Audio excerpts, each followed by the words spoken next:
Tłumaczę.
Nie słychać. To jest taki moment, żeby testować mikrofon. Raz, raz.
Dzień dobry, czy mnie słychać? Taka mała próba mikrofonu. Zwracam się tutaj do panów technicznych. O, przepraszam. Halo?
Panie Tomaszu, słyszy mnie pan tam? To już bym do pana nie dzwoniła, mam pytanie.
Dobra, raz, dwa, trzy, raz, dwa.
Panie Konradzie, mam prośbę, żeby może by coś przez mikrofon powiedzieć. Okay, now it's working, I guess. So I think we can start. Hello, everyone. My name is Konrad Maj. I'm the head of the Human Center at SWPS University. So a few weeks ago, we had a great meeting with Professor Steve Rizzo and Wojciech and Jakub Kreft on the use of virtual reality in psychological practice. You can find a recording from this event on YouTube channel or our website, but now we decided to continue this topic. So therefore, I invite you to a meeting entitled Virtual Reality of Our Time, where we will talk about the world of illusions, narrative, and presence. I don't know whether my presentation is working, but yes, I see it's working. So short information for those who participate in our event for the first time. So our project is a series of meetings. It's not only one meeting. A series of meetings focused on new technologies. This is a combination of the world of science and business, but also the humanities and technology, and also connecting our Polish world, let's say, with foreign countries world, let's say. Our project is co-financed by the Polish Minister of Science and Higher Education, but we also have excellent partners whom I would like to thank for their support. So you can see on the screen our partners. What else? So our meetings always consist of two lectures and a panel that follows them.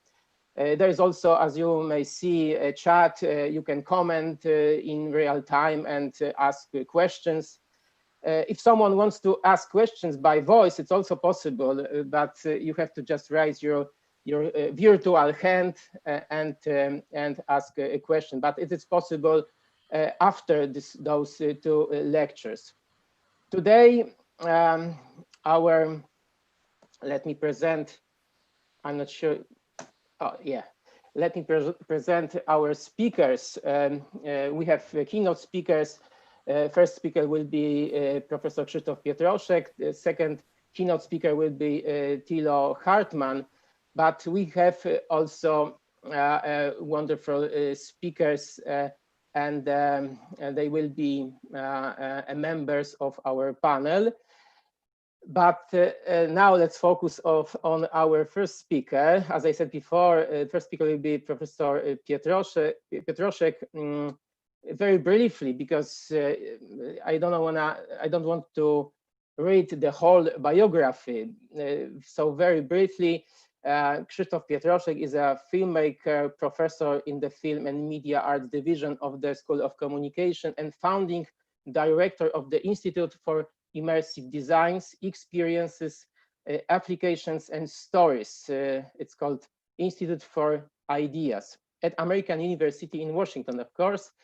And also associate director of the Center for Environmental Filmmaking. Krzysztof teaches immersive filmmaking courses and game development courses. So Krzysztof, we are asking you for your presentation. Our virtual floor is yours. Thank you for the invitation. I'm really excited to speak in such a great meeting with amazing co-panelists. So let me just share my screen and making sure with the tech team that you hear me, because there were some issues with the quality of the sound, but hopefully it is now better. Yes.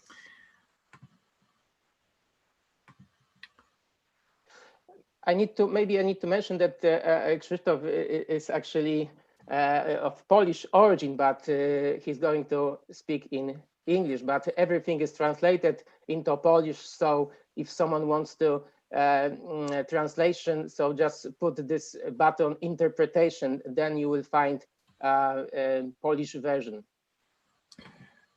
Tak, ja mówię po polsku, tyle że jak zastanawialiśmy się, w jakim języku powinna być ta prezentacja, to doszedłem do wniosku, że po angielsku będzie łatwiej, dlatego że nie znam terminologii, którą się zajmuję od 16 lat po polsku.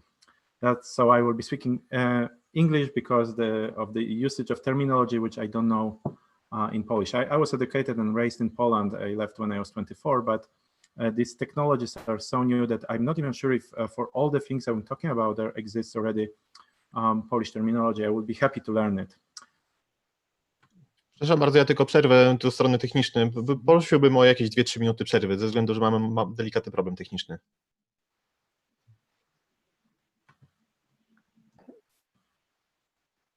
We have to make now a short break because of the technical reasons. From our staff, technical staff, we receive information that we have to wait a couple of minutes and then we continue, okay? So, Krzysztof, please prepare yourself to this talk. No problem, no problem. Yeah. We can raise the tension. And also, I think it's like always, people are coming. So we have now more than 100 participants, but we expect more.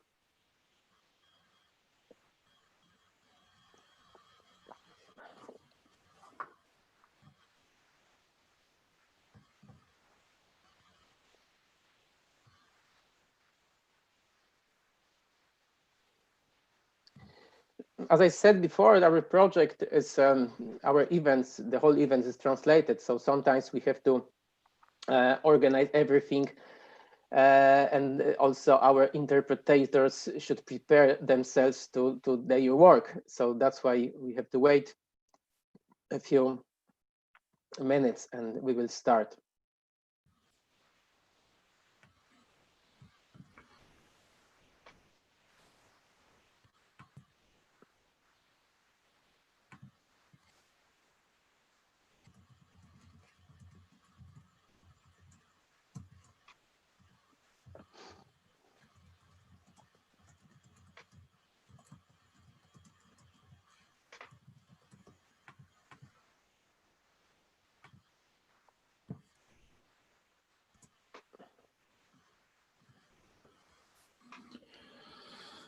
Ja poproszę techników tutaj o informację, czy możemy, kiedy możemy zacząć.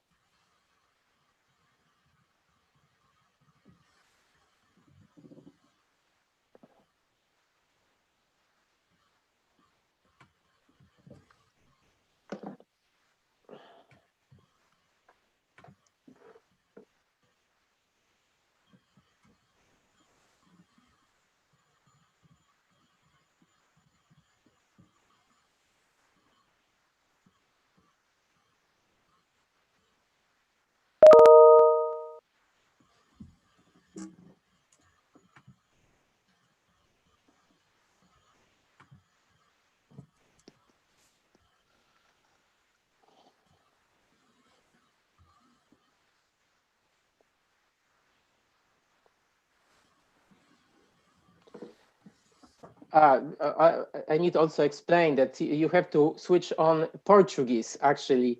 It's a little bit confusing, but we don't have, I don't know why exactly.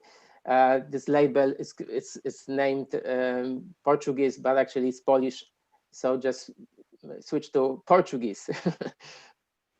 It's not our fault. It's a problem of Zoom. I don't know why they don't have such Polish, let's say, button, just Portuguese.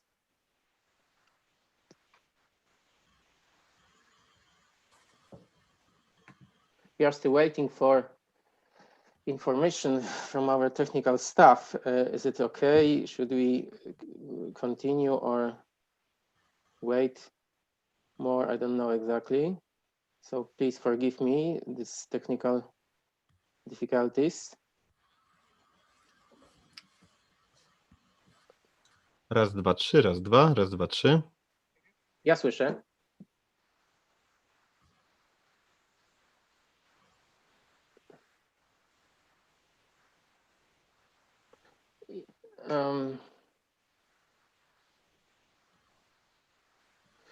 Jest, dobra. Okay. Dobra, to... Jest Dobrze. okay? Przepraszamy za problemy techniczne, już możemy zaczynać. Okay, so now we can continue. So please, Krzysztof, continue your talk. We can. So hopefully I'm being heard well. As I was very nicely introduced, my name is Krzysztof Petroshek. I'm a professor at American University, and I will be talking about artificial reality continuum, which is a very complex term, which I like to use and popularize it since it's not very well known yet. And specifically, I will be focusing on new directions in immersive storytelling. Before I go there, I just wanted to mention, it was already mentioned that I founded this Institute of Ideas at the American University. I just wanted to say that it's a very interesting idea, a very interesting institute, because it is truly interdisciplinary. It has professors from physics, filmmaking, biology, education. We have Oscar-winning filmmakers and Nobel-nominated people among the faculty. So it's really amazing collaboration. And I'm so happy that it came to existence, because it breaks the silos of fields, which is maybe in the recent years improving, but it used to be a case that professor would stay in their own silos. So anybody interested in the Institute, please visit this instituteforideas.org or find us in Google. We exist for some time already, so you should be able to find us. So what is artificial reality continuum? This is a term I like to use when we are talking about virtual and augmented realities. And the reason is that people typically treat these two technologies separately because of the way they are displayed. So we talk about virtual reality, for example, because we have head-mounted displays for virtual reality. And then we know that there is something called augmented reality because there are glasses, or we use our phone to display that kind of content. But the truth is that even as early as in 1994, Milgram and Kishino noticed that it's not really two distinct media we are talking about. It is rather a continuum, and the continuum on the axis or a spectrum of how much reality we are replacing with a new sensory stimuli. So if we just look around, we perceive a real environment. How much of what we see is real? It's a question for philosophers and psychologists sometimes too. But let's assume that this is our real environment. Then we can augment this real environment with a little bit of sensory stimuli, for example, a visual stimuli in the form of hologram. And that kind of augmentation we call augmented reality. And then we can go further. We can let the hologram interact with the physical reality. For example, a hologram of a robot, like in this picture here, can hide behind a real sofa, right? So in this case, yes, there is a hologram, but it interacts with reality.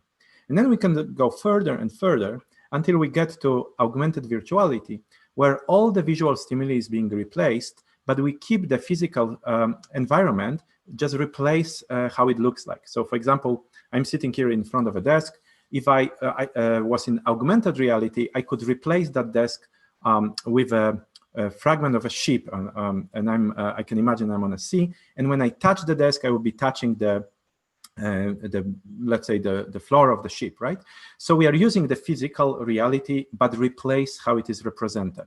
And finally, we get to virtual environment or virtual reality when we replace everything. So if I create a virtual environment, virtual reality environment, I might be seeing around me an empty space where I can walk in a forest and go somewhere forever. But if I do so, I will hit a wall in my house, because there is no correspondence between the virtual reality and the physical environment.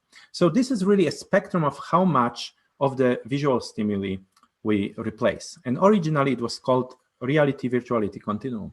But I like to call it artificial reality continuum because it actually, in my opinion, and I will show why I think so, it does not only pertain to audiovisual stimuli. It is the spectrum goes across all the senses, all the sensory stimuli, not only audiovisual. So what does it mean? Well, let's look at the state of the ARC, state of the artificial reality continuum. What do we have now? What kind of stimuli we can create artificially? That's what I call artificial reality. And what we can or capture from reality and represent in terms of our senses. And I will be talking not only about visuals, but also other senses. But let's start with visuals because they are the most well-known and it will be familiar for many of you. So first of all, over the last 30 years, computer graphics achieved tremendous fidelity. If you look at Lara Croft, maybe a famous for some people game character, she consisted of 230 polygons in 1996. In 2016, so already 4 years ago, the model of Lara Croft optimized to be playable on the PlayStations is 300,000 polygons. So the increase is exponential. Every year we are doubling, every 18 months we're doubling the computing power of computers in general, but also computing power of the or graphic power of what we can compute. This applies also to animations. As you can see here, we have systems which create very, very high fidelity animations. This is an interactive system developed at UCS, where you can basically manipulate the face, which looks, as long as you don't look at the eyes, it looks very, very realistic, and create film-like quality of animations. So not only we can create pictures or models, 3D models, but we can create animations, which are amazing. If we don't want to do it this way, if we don't want to model the reality from scratch, we can use processes like photogrammetry. So for example, here we are working on a museum exhibit, and we are creating an alpargates sandal from Colombia by making hundreds of photos of this sandal and creating a 3D model out of these photos to be later presented in a virtual museum. You can also capture people. This is a quick, low-cost scan of myself. As you see, there are some issues like near the feet, and of course I'm slimmer than I look on the hologram. But this kind of models can be then animated, and you can create even narrative experiences just by having a static model of a person or an actor. So here my students made some joke and created me dancing because they know that I definitely cannot. Come on, let's twist again. So basically how it works, you apply a motion capture file onto the model which you capture, and then you can make the model do whatever you want. So how far did we get there in the visual stimuli? Well, we are near the reality perception. This is an example which kind of, to me, or to according to research, 50% of users shows that we can no longer differentiate between artificial and real imaginary. So this is a scene from Blade Runner 2049. I forgot the exact year, but this is the new Blade Runner. And the problem in this movie when they were creating it was that Rachel, the actress who played Rachel, was not available. First of all, she was already almost 40 years older, but also she had some personal problems. She couldn't participate even if she was made look younger than she was in 1980s when the first part was shot. So what had to happen was that Hollywood had to create a model of that person. And in my opinion, when you look at it, and in opinion of many viewers, you can't really say that this is a model. You believe when you watch this movie, this is a real actress, and it's not. It is completely artificially created. So we might be crossing something called, or we are close to crossing something called Uncanny Valley. This is an interesting phenomenon actually in psychology, which says that when you are creating more and more realistic models of humans, there will be a moment when increasing realism will actually get you into a valley of creepiness, valley of uncanny, that's why it's called Uncanny Valley, valley in which when you look at the character, you feel there is something wrong with it. We don't know exactly what are the reasons for it. There is a lot of interesting theories about that, but this is it's interesting to think what could be the reasons for that perceptual issue which we have when we create nearly perfectly photorealistic characters. But it definitely exists. And for many years, people thought that it will not be able to, we will not be able to cross the Uncanny Valley to create characters which will be indistinguishable when they are created artificially from real characters. Well, this movie to me proves that it is possible, and soon we will see that not in films when render farms create the CGI graphics for days, but in real time. If you don't believe that, this is probably the best example. If you go to this website, this person does not exist. Every time you refresh the page, there will be a new person generated from scratch. These people, which you see here, don't exist. I created them for the presentation. It's kind of sad to feel that when you press refresh or close the button, the tab, it actually, they stop existing. There is no longer, this image does not exist. I hope somebody stores it somewhere. But it's interesting how good we became in creating artificial characters. And there is only one step from there to creating characters which will be completely autonomous, so virtual actors who don't exist. In fact, it happens already, as you probably know. There is something called deep fakes, which are usually used for bad purposes. But there are, for example, fake accounts on Twitter or Facebook where there are generated pictures of real, or of people who are not real, but they look like they were real. So in terms of visual stimuli, we really are very close to creating a perfect, realistic image, which makes our senses believe that they are looking at reality. If we don't want to do that, if we don't want to create the artificial imaginary, we can always capture it. And for artificial reality continuum, we have a number of technologies which allow us to do that. Probably the most well-known is just 360 camera. So the idea that you can basically capture video, but the difference between this video and a regular video is that it surrounds you. You can look around. Wherever you look, you see the capture where the recording was done. But the problem with 360 cameras is that they get you into something called immersion paradox. On one side, in one sense, you are immersed in an environment that is realistically rendered. On the other hand, you cannot move inside this environment. If you move your head to the left or the right, you will immediately be taken out of the immersion because the camera stays in the same place. The camera was recording or is broadcasting from a specific place, but you are moving. So even though it's very immersive, it's also anti-immersive the moment you start to move.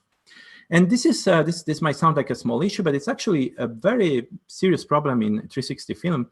And in my opinion, it actually kills the idea of the 360 film for most purposes. So researchers are trying to solve this issue by creating, for example, a Manifold 6 degrees of freedom camera, which is the one in the middle. The interesting thing about this camera is that you can actually, while seated, you can look around a little bit. You can look, let's say, a little bit under the table if you're sitting in front of the table, a little bit behind the computer if you're in front of a screen like me. But it doesn't solve the problem of walking around. It's not really recreating the reality from all perspectives. It's only creating it from a limited number of perspectives, at least not single perspectives. So it's already an improvement. So the next step, the next natural step would be to create some technology that would allow you to walk inside the film, to actually see the quality of a film and recording of real people, not generated, let's say, but to be able to walk around them, to become one of them maybe, or to walk, or even leave the set. You can watch some action and then go to some other building, all in virtual space. And surprisingly, this exists. The idea of holodeck from Star Trek, it's already being developed, and it to a degree it exists. You can use volumetric cameras for that, and this is my specialization. I use volumetric cameras to create holograms of actors and environments, so you can walk inside the film. So how do you do that? Well, it's actually a low-cost process. Here I have a short video showing how we shot our period film Vera. We basically have a number of cameras, a large green screen, 360 green screen. It's actually not even required, it's for quality. And then we surround people with actors with these cameras and film in traditional way, let's say, the same way with all the action and set protocols, but on multiple cameras. People familiar with how the TV series are done or sitcoms would not even find it strange because there are usually multiple cameras on set. But in this case, there are some limitations. You have to film from in a very small area. The actors cannot walk around. In our case, it's 2 by 2 meters. There are studios which allow a 60-meter wide capture, but they're very expensive. Actually, there's only one studio like that. So this was the visual stimuli, which shows you that you can create artificial stimuli, or you can capture the stimuli and make it artificial. But what about the other senses? Auditory stimulus is essential in storytelling and in general in many other applications. So what did we achieve, or what can we do there?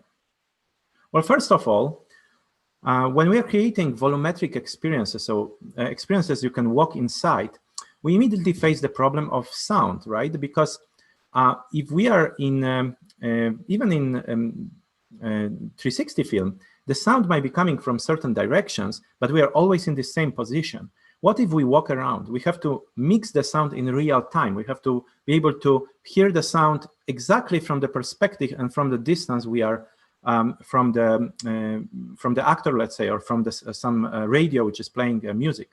So this cannot be pre-mixed because you would need to pre-mix all possible positions where the viewer might go, and they are free to go anywhere inside the film. So what you do, you basically mix that sound in real time. We use game engines for that. So when you are walking, while you are walking inside the film, the sound is being mixed for you, and this is called spatial sound. But there is another interesting aspect. There is also an increased quality of generating speech for us, right? So the actors can not only be captured and then animated or generated artificially, but their voice, what they're saying, it's also possible to generate. And of course, everybody's familiar with speech generation systems. Even if you don't know much about them, you heard them when you're calling some automated system, or when you receive a robocall with marketing. That's old technology. What is interesting here is that recently this technology achieved a pretty good expressive level. Now it is able to express emotions. And just to prove that, I'm going to play for you, and hopefully you can hear it, as a number of sentences in Korean. I'm assuming most of us don't speak Korean, and that's good because we don't need to understand what they are saying. What is a point here is that you will hear the emotion expressed in that sentences. And for me, it is very convincing technology. This is done by Amazon AWS. So let's see if you hear it. 나는 지금 중립적인 감정이야. 나는 지금 행복해. 나는 지금 너무 두려워. 나는 지금 너무 화가 나. 나는 지금 차분해. 나는 지금 흥분했어. 나는 지금 너무 졸려. 나는 지금 실망했어. 나는 지금 너무 슬퍼. Okay, so hopefully everybody heard the sadness, the anger, the happiness in the voice, even though it was Korean sentences. And this is automatically created, generated sound, right? The generated speech. So this is something which we can add to our actors. Another problem with audiovisual, or problem, or an issue which is still a technical issue in audiovisual stimuli, is how do you actually deliver it to the viewer? And there is multiple ways we can do that. Of course, most of you will be familiar with the headsets, virtual headsets. They start from $5 Google Cardboard, when you can just put your a smartphone into a cardboard device and get some level of fidelity of virtual environment. And then the cost increases and you get better and better quality or larger space to roam around in augmented or virtual reality. There are also augmented reality glasses which allow you to see holograms rather than everything being replaced. The problem with them is, and that's why people usually differentiate augmented and virtual reality, is that there is another paradox. If you look at the screen, you think, well, I'm supposed to be immersed, but I see it through a very narrow view, like through gas mask or goggles underwater. So even though we can look everywhere, the view is narrow. And that problem is actually already solved by Pimax, a Chinese company which created a headset with 200 degrees of field of view. This is almost as wide as human field of view. In reality, we have this headset. It's not that amazing. On the sides, there is a little bit of issues, but it's increasing. The technology is getting better.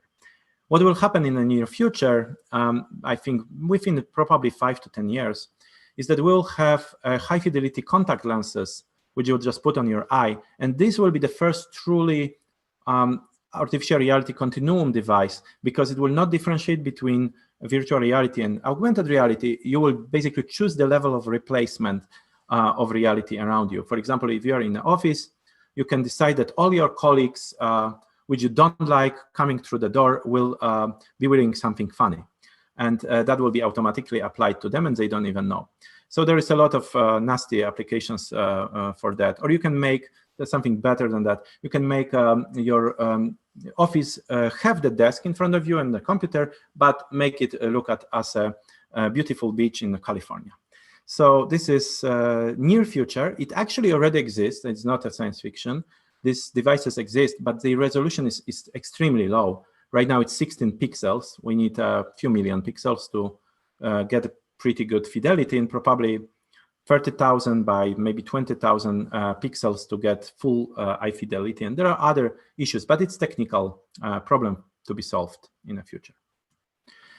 So that might not be surprising so far that we have the visual and auditory stimuli, and this is developing. But how about the other senses? So that already exists too. For example, gustatory stimuli, the taste stimulus, is a research project. One of the people working it is Ramashika. So what he did, he created something called digital taste lollipop. It's a small device which you put on your tongue. You could mount it wirelessly on your teeth, and you will actually feel taste of different tastes. They're very good in creating tastes of sweet taste, bitter taste. There are some issues with other tastes, but again, this is coming, right? So gustatory stimuli is going to happen. How about touch, the tactual and haptic stimuli? Well, there is a tremendous progress and a lot of work which is happening there. This is an example of a glove which really, if you experience this, it has really, really high fidelity feeling. It really feels like touching a grass, putting your hand into holding grains of coffee. It is very good quality, but as you see, it's bulky and big and probably will stay like this for a while. It also has a haptic force feedback, which allows you to close your hand on something physical, like a steering wheel, and the hand will not close further, even though there is really nothing you're holding air, but you will feel like you're holding an object. So that's one example, but maybe even more interesting will be the next example, so-called Tesla suit, full body haptic mechanism. So let's play this video. I'll show on the camera. Okay. What I'm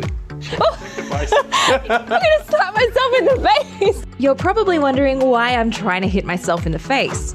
Trust me, I'm not doing it on purpose. I'm wearing a completely wireless, full-body haptic suit called Tesla suit.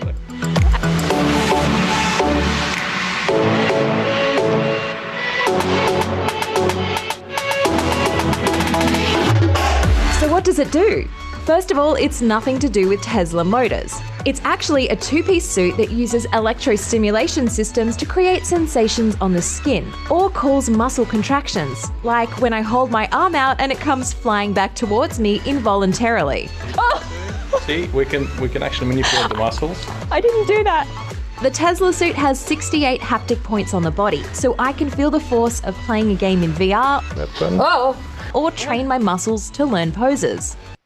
So this Tesla suit is really impressive, but even earlier there was some research, like my friend at MIT, Misha Sra, she did a project, I think it was called a human puppet, something like this. So basically using the same technology, she was able to make people walk wherever she wants with a remote control. Of course, it sounds scary. It was a joke project, but it is technically possible by using this kind of technologies. And also we have an olfactory stimuli system, so system of smell for virtual reality. Here is a mask which basically allows you to create the set of smells you program. So if you are in virtual reality, you basically program it to smell at certain point of the experience or at distance of certain object in a way you want. And the smells you can create is, for example, a smell of flowers, smell of ocean, fire, quite good fidelity of input you can create through these systems. And finally, one sense which is often forgotten in a classic set of senses, but it's extremely important for virtual reality, which is the sense of movement or the stimulation of vestibular system. This can be done by using a little bit of electric signal for our balance system. And what it does is that it creates a feeling that you are moving. It actually eliminates the motion sickness, which is associated with virtual reality often, but it allows you to actually fully feel, for example, in a flying simulator, that you are really flying, as opposed to just knowing your body knowing that you are not flying while you see that you are flying. So it makes this a connection between the visual stimuli and the vestibular stimuli. So these are the technologies, and that's why I think that artificial reality continuum really is not a, it's not a technology which some people think it's a gimmick or a new way of viewing content or games. It's really a new in-kind storytelling medium that borrows or merges gaming, cinema, live theater, but creates an entirely new in-kind storytelling medium. So another thing is this also creates, we also should think about storytelling in this context as a set of or symphony of stimuli rather than just video and sound. And this is like the next step in the evolution of media. We initially had a written media, or well, initially we had a spoken word. Then we have a written media for many centuries. Then we create an audiovisual medium, and now kind of a final total medium is a medium which can replace all sensory stimuli or create all sensory stimuli. And it's coming. It will be soon available for mass use. But I specifically am interested, and this is kind of the topic of this talk, how does the media, how does the technology affect the way we tell stories? And this is something which I'm interested in as a filmmaker, and at the same time a computer scientist who work in the technology. So the first thing we need to notice is that in ARC, the telling of stories does not happen through frames.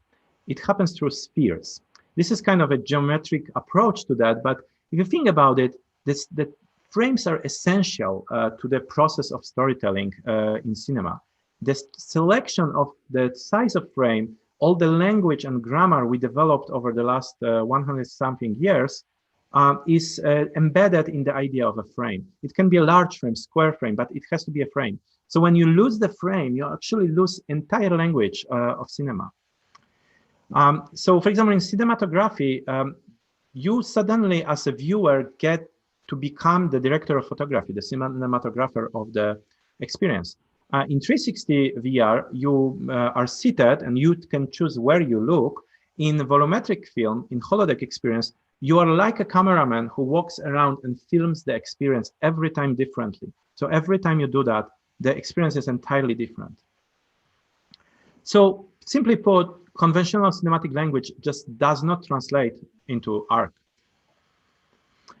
To verify what does it mean and what can we replace it with, we created an transmedia experience, which we call Vera.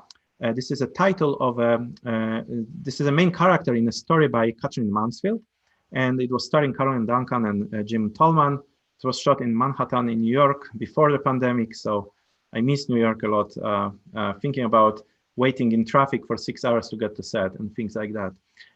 So what I'm going to show you is, it's a very long experience. So I just want to show you an excerpt what we did. So basically what was our research goal here was to understand what would happen if we tell the same story across all media that were developed, well, major media which were developed over the last thousands of years. So we have conventional film version, 2D film using frames, even overusing the language of cinema. We also have a 360 video of this film, which is maybe more modern, but does not differ that much from, let's say, sitting in a live theater. And then we created something entirely new, which is a holographic miniature. It's a dollhouse kind of experience when you look at the film from any perspective, but it's a small miniature of the world of the film in front of you, displayed as a hologram. And also we have a VR installation where you walk around and you can touch objects, and there are physical representations of this object. So that will be one of the ways of using the Continuum. And on top of that, we did a traditional audiobook and printed book. And then we put users into this experience and asked them to compare where they were more immersed, where they enjoyed more, which engaged them more in the suspension of disbelief, which are different terms. So just to show you an excerpt, I'm going to show you 3 clips.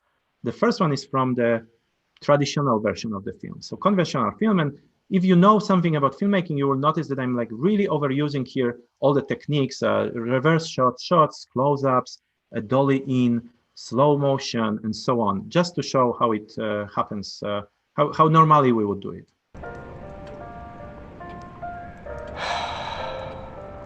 It has been wonderful, especially Russia. Russia is all that we imagined it to be, and far, far more. Okay, here is the same scene in AR, in VR. Especially. So you can, it's a little bit lower quality, but you can look around. Basically, this is my head moving inside VR. I can look anywhere. But as you can see, I'm losing the frame. Far more. I even spent some days on a riverboat along the Volga. Do you remember that boatman song you used to play? And here is the holographic version. This looks really good in glasses. Here you will see like kind of semi-transparent, so it's not well visible on a recording. But basically what happens is in the living room, we are playing the holographic version of the film. Yes, I should like that very much. You would like everything about Russian life. It is so informal. So impulsive, so free, without question, that even the peasants are splendid. Okay, so this is the last one, VR experience where you walk around. You can experience all the other kinds inside VR, and you can interact with objects, become one of the actors, to kind of interactively play. This is not yet completely finished, but the environment was recreated from Photogrammetry. So this is exactly a bar in Manhattan. Then you have your hands, you become Vera, you can play the podcast on the radio. And then, after 6 years, she saw him again. Objects, which are then represented seated at one of those little bamboo tables decorated with a Japanese. You can also play the So what are the differences here? So first of all, we noticed that actually everything is different. Any idea that 360 video or volumetric film is just an extension of cinematic medium were just broken, dismissed after this experience.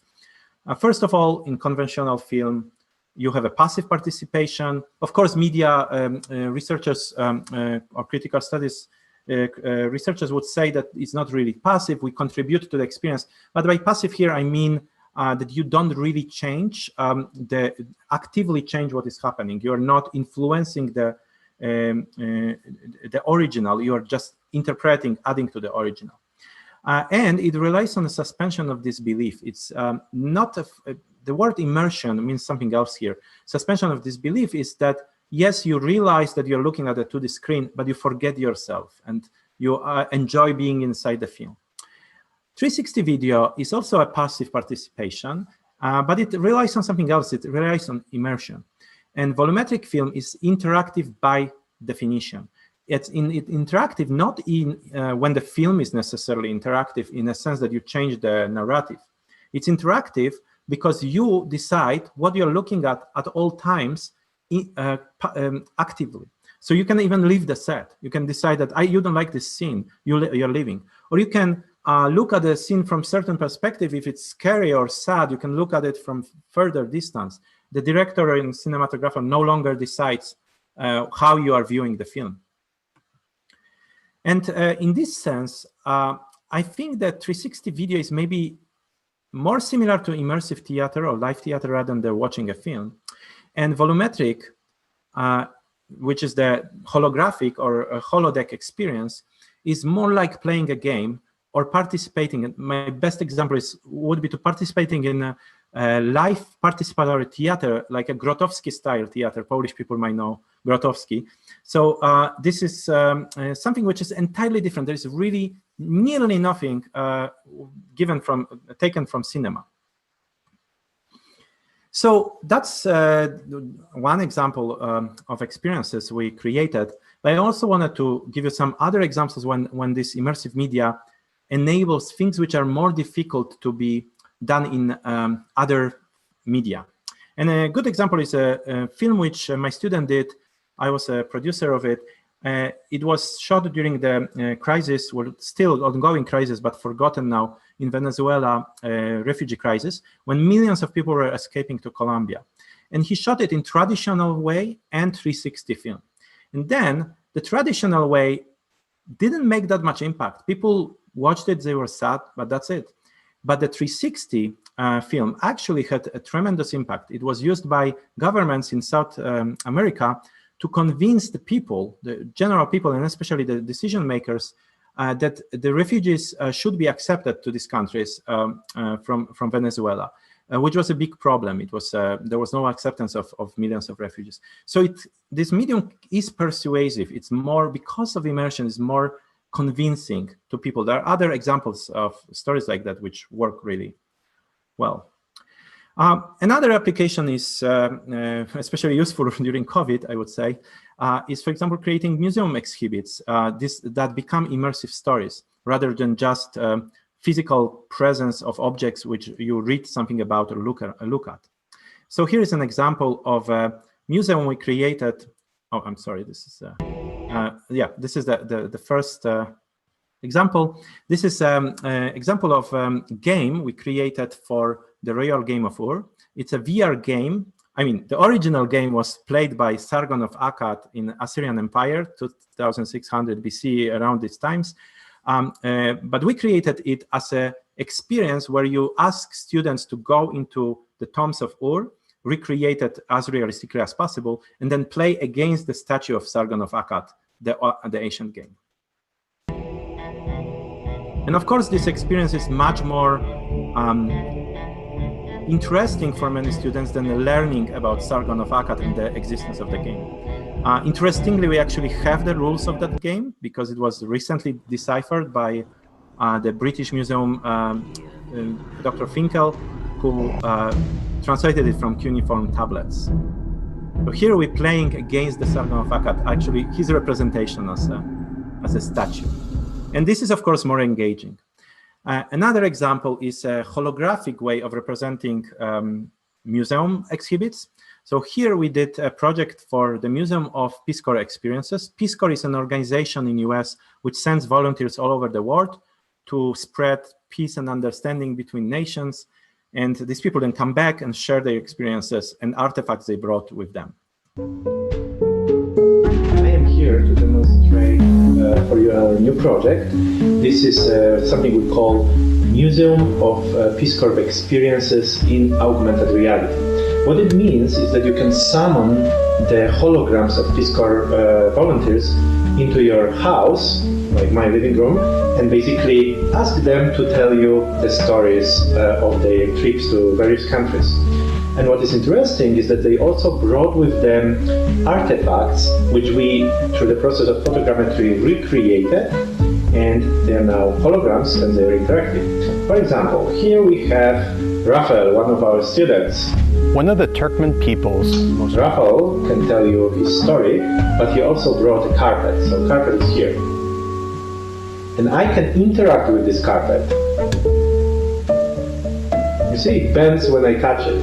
And here is Pat. I remember distinctly being... Pat went to Colombia in 1960s, and she brought with her a shoe, and here is the shoe. Okay, I can actually touch it and rotate it. So I think this is an interesting way to present artifacts which are otherwise inaccessible to people. And the difference between a real museum and a virtual museum is that you can actually touch the objects. So this was done before the COVID, but I think now people who like to go to museums would be happy if every museum was accessible this way. And the final example is kind of funny, half done, half failure, depending on how you look at it. When we try to combine the artificial reality continuum with artificial intelligence or unintelligence, as you will see, to create an AI actors. And here I basically decided to direct Hamlet soliloquy with an actor, completely artificial actor called Adam. Okay, Adam, listen. Today we are going to work on the famous monologue by Shakespeare from Hamlet. For now, let's just do a dry run of this scene. Action. To be or not to be? That is the question. Whether 'tis nobler in the mind to suffer the slings and arrows of outrageous fortune. Stop. Okay, so that was fine, but now I would like you to interpret this text, add some movement, create choreography. Let's see what you can do. Action.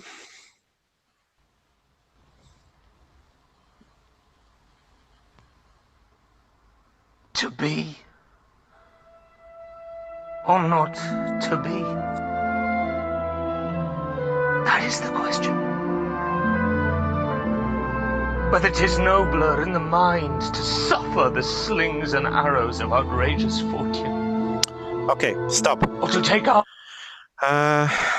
Honestly, it looked like you were scared, and the text is about being sad, making a very difficult decision. So let me show you, or maybe let's ask John to show you the movement, the choreography I imagined for this scene, and then we'll come back to this work, okay? Adam, learn the movement from me. Action.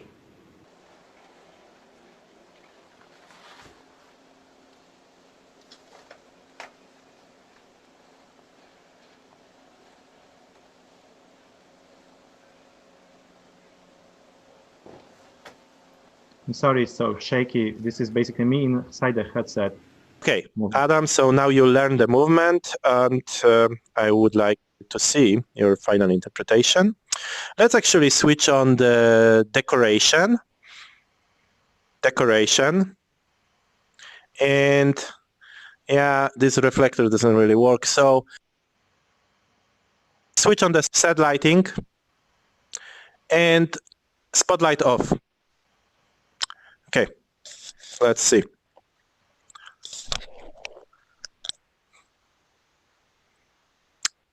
Action.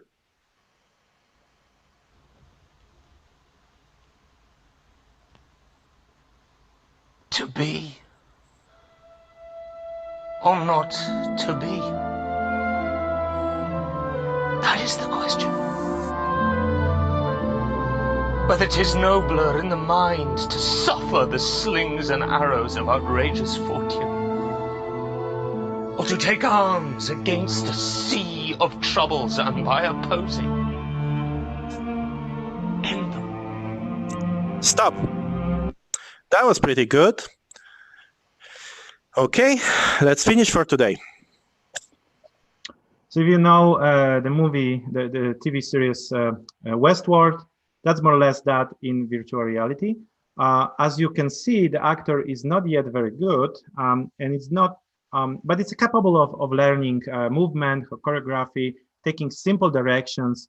So in the future, using the technology I was showing earlier, I'm pretty sure it will be possible to create high quality performances, theatrical or in general narrative, entirely with artificial actors, which will be directed, hopefully by humans, meaning that I will not lose my job as a director and all the actors will have no job.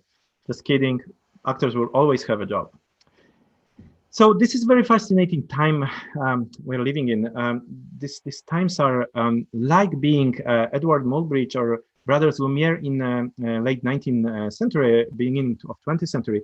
This is the time when we need Eisensteins of cinema to understand and create the language which will allow us to tell stories. And we can use that language to create stories that could never be told otherwise, that don't fit the film medium or a traditional printed medium. So I wanted to finish my talk with a quotation, which is a prophetic, in my opinion, quotation from Ivan Sutherland, 1968 essay, An Ultimate Display. Ivan Sutherland is a person who invented, one of two people who invented the first virtual reality headset. Actually, it was augmented reality, but everybody referred to it as a virtual reality headset. And he wrote this short, amazing essay, and I wanted to quote it as a final note. An ultimate display would be, of course, a room in which the computer can control the existence of matter. A chair displayed in such a room would be good enough to sit in, so haptic feedback. Handcuffs displayed in such a room would be confining, and the bullet displayed in such a room would be fatal. Such a display could literally be the wonderland into which Alice walked. And this is a great reference because the wonderland into which Alice walked is a place of wonders, but it's also a dangerous place, which I hope we discuss a little bit in the panel. I just talked about the positive sides and the technology side, but there's a lot of potential negative consequences of development of immersive technologies. Thank you very much. And by the way, before I just finish the last note, this picture you see here is the picture of Ivan Sutherland in the first headset ever created in 1968 called the Sword of Damocles, because it weighed 300 pounds and it was hanging over his head like the Sword of Damocles, so he named it so. But it was prophetic name, I think. Thank you. Thank you very much, Krzysztof. Thank you especially that you finished almost on time, even 2 minutes left. So your speech was amazing and undoubtedly took us to the future, to the different world, and show us further direction in the development of immersive technologies. But because we have 2 minutes, so maybe you could answer to those questions, answer those questions on the chat. Because Janusz Petroshek, I guess, may be member of your family. Yeah, actually. Yeah, put here a question. This Adam movement is pre-recorded or it's AI and it's understand what you are talking? So can you say something about this Adam movement? Because it's kind of technical question, but very important question. Yeah, so it's not pre-recorded. In the video, there's this student who is saying to Adam, relearn my movements. So what we do, we record the movement of John, of the student, using the suit, the motion suit, and then play it on the character. But this is because we are doing it low cost. you actually can generate the movement entirely. There is projects which allow you to generate very high quality movement on the spot. You just say to the actor, go from here to here and perform that you're falling and you're dead, and it will happen. It is possible to do that with deep learning. And another aspect was if it understands what I'm saying. Yes, it understands. Well, the word understand is here too strong. It's a NLP, so natural language processing technology, where what I say and it understands to a degree what commands it should issue. It's not a full understanding, like a semantic understanding. Okay, thank you so much for this explanation. So can you stop sharing your screen, because yeah. It's time for next speaker, and also I would like to show you and present our next speaker. It will be, of course, short presentation because we don't have more time to present the whole, let's say, biography of Thilo Hartmann. Thilo is a professor for virtual reality and communication and also chair of the Department of Communication Science at the Free University Amsterdam. Hartmann links media psychology to the other fields of communication science. His research primarily focuses on user subjective experience of media. Professor Hartmann publishes in the major scientific journals on the field and published several books.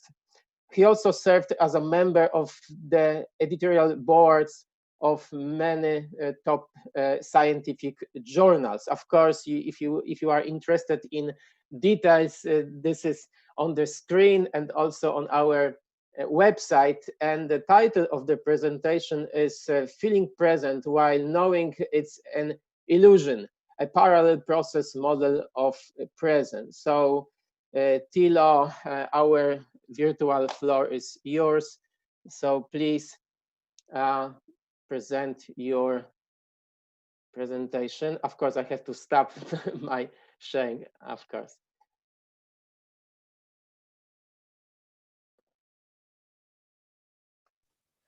Okay.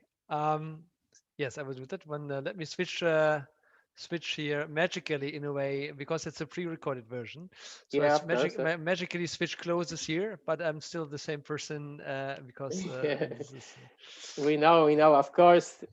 Now it's prepared and we see you. Okay. So that's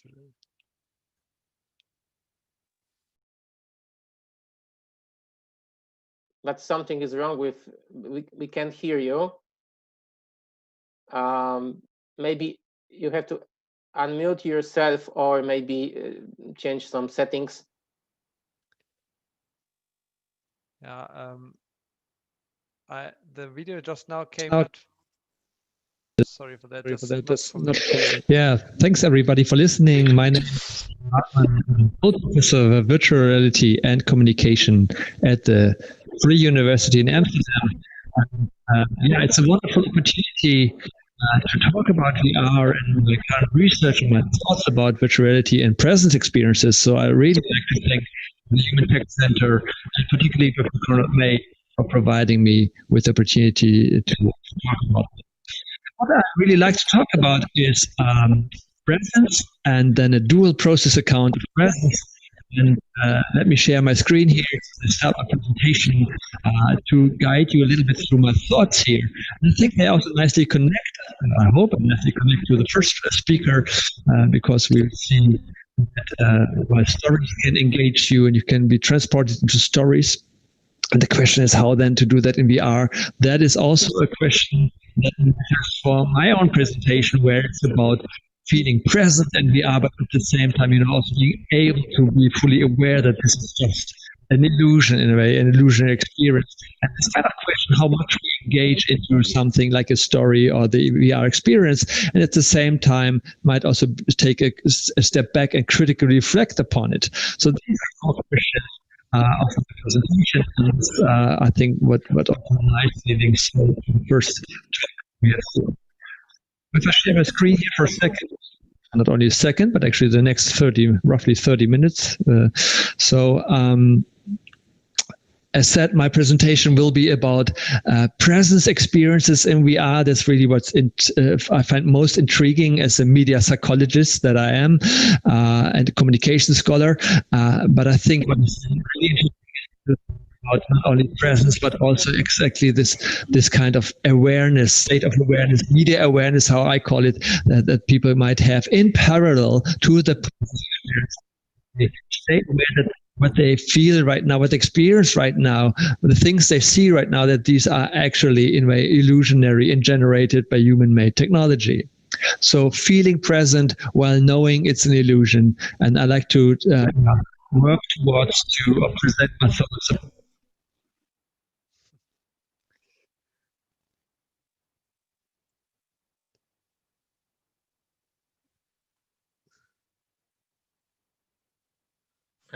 I have some difficulties, technical presence. Okay. Let's start with virtuality. So virtuality, of course, we have seen what that is, and this is also has been addressed before so in this lecture series, but just like to recap it from my own perspective as a media psychologist. And so it's a unique medium. As compared to other media channels, media we have seen, like say screen-based media, like video games, like movies, a film, like books. And one of the big differences is a technological difference, because there's tracking. Of course, I think that's the most essential thing perhaps for VR is tracking, that our heads are tracked, head movement is tracked, that usually our hands are tracked, either with because we have these kind of input devices, hand trackers, or the hands are tracked in space based on a smart, say, software and cameras, of course. So tracking is super essential because it allows us to naturally maneuver and navigate through virtual environments and to grasp things and to look around. The second thing that is really essential, I think, is that our senses are very enveloped or totally enveloped by VR technology. So wherever we look around, we get computer-generated visual input. Our ears are covered usually by headphones. So the sounds we hear will be computer-generated, and in the future, probably what we are touching will be computer-generated because our hands are stimulated in a certain way with force feedback and so on and so forth. And so these enveloped senses, I guess, also what VR again distinguishes from other media, like screen-based media. When I look away from a TV screen or a PlayStation, and look away from TV, I'm looking back into the real world, and the illusion breaks down. But in VR, that's not so easily possible. So I said tracking is super central, and the combination of tracking and our envelope sensors, that's where the magic happens when we talk about VR, because that allows these technologies together, or these methods together, allow us to have natural input-output loops. We call that mapping, so that, for example, if we want to grasp something, we have a hand movement that is corresponding to the attention to grasp something. And then this leads to a certain tactile feedback, also visual feedback, that my hand starts to cover the object, visually cover the object I want to grasp, or these kind of things. So there's a natural input-output loop. We can just do things and behave as we are used to do as human beings, and at the same time get accurate sensory feedback from VR. And this kind of mapping is really what is also much better in VR than if you compare to other channels we have seen. Like if I play a video game, I have a joypad or a joystick or a mouse. These are still pretty artificial devices, and we have to adapt to them. We have to learn how to use them in a way. Whereas in VR, a child can navigate through VR very easily, because it can just do the things it's used to do without having to learn, in a way, all the how to use equipment. And if we talk about then what happens there, maybe presence experiences, and I will talk about them more in detail in the next slide.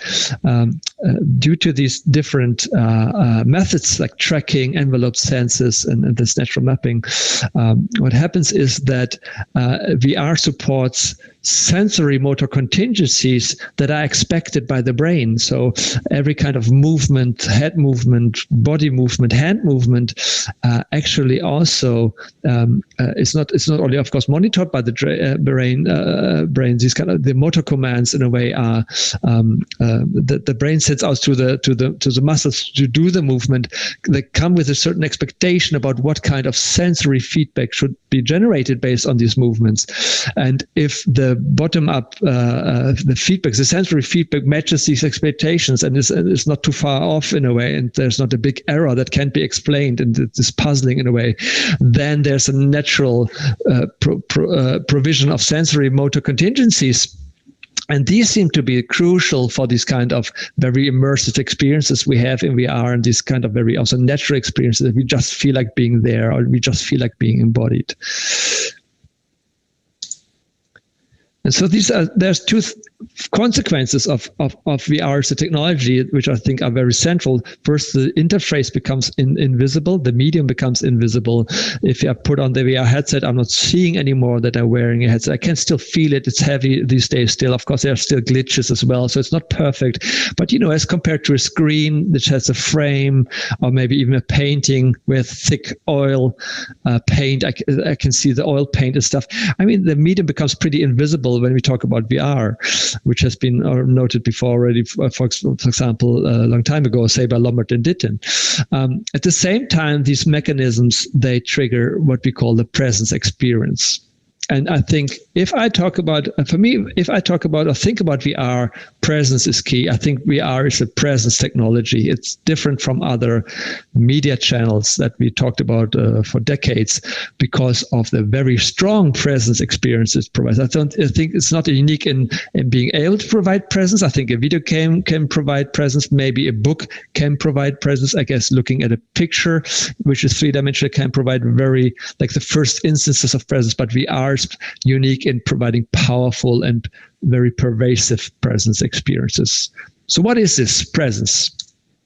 First, we usually, at least in my field, we distinguish three different types of presence experiences. So these are user experiences that make VR unique. The first is spatial presence, so the feeling of users that they're really physically located in VR, like they feel like being there in the environment, being present there, and they also feel like other things they see there are present.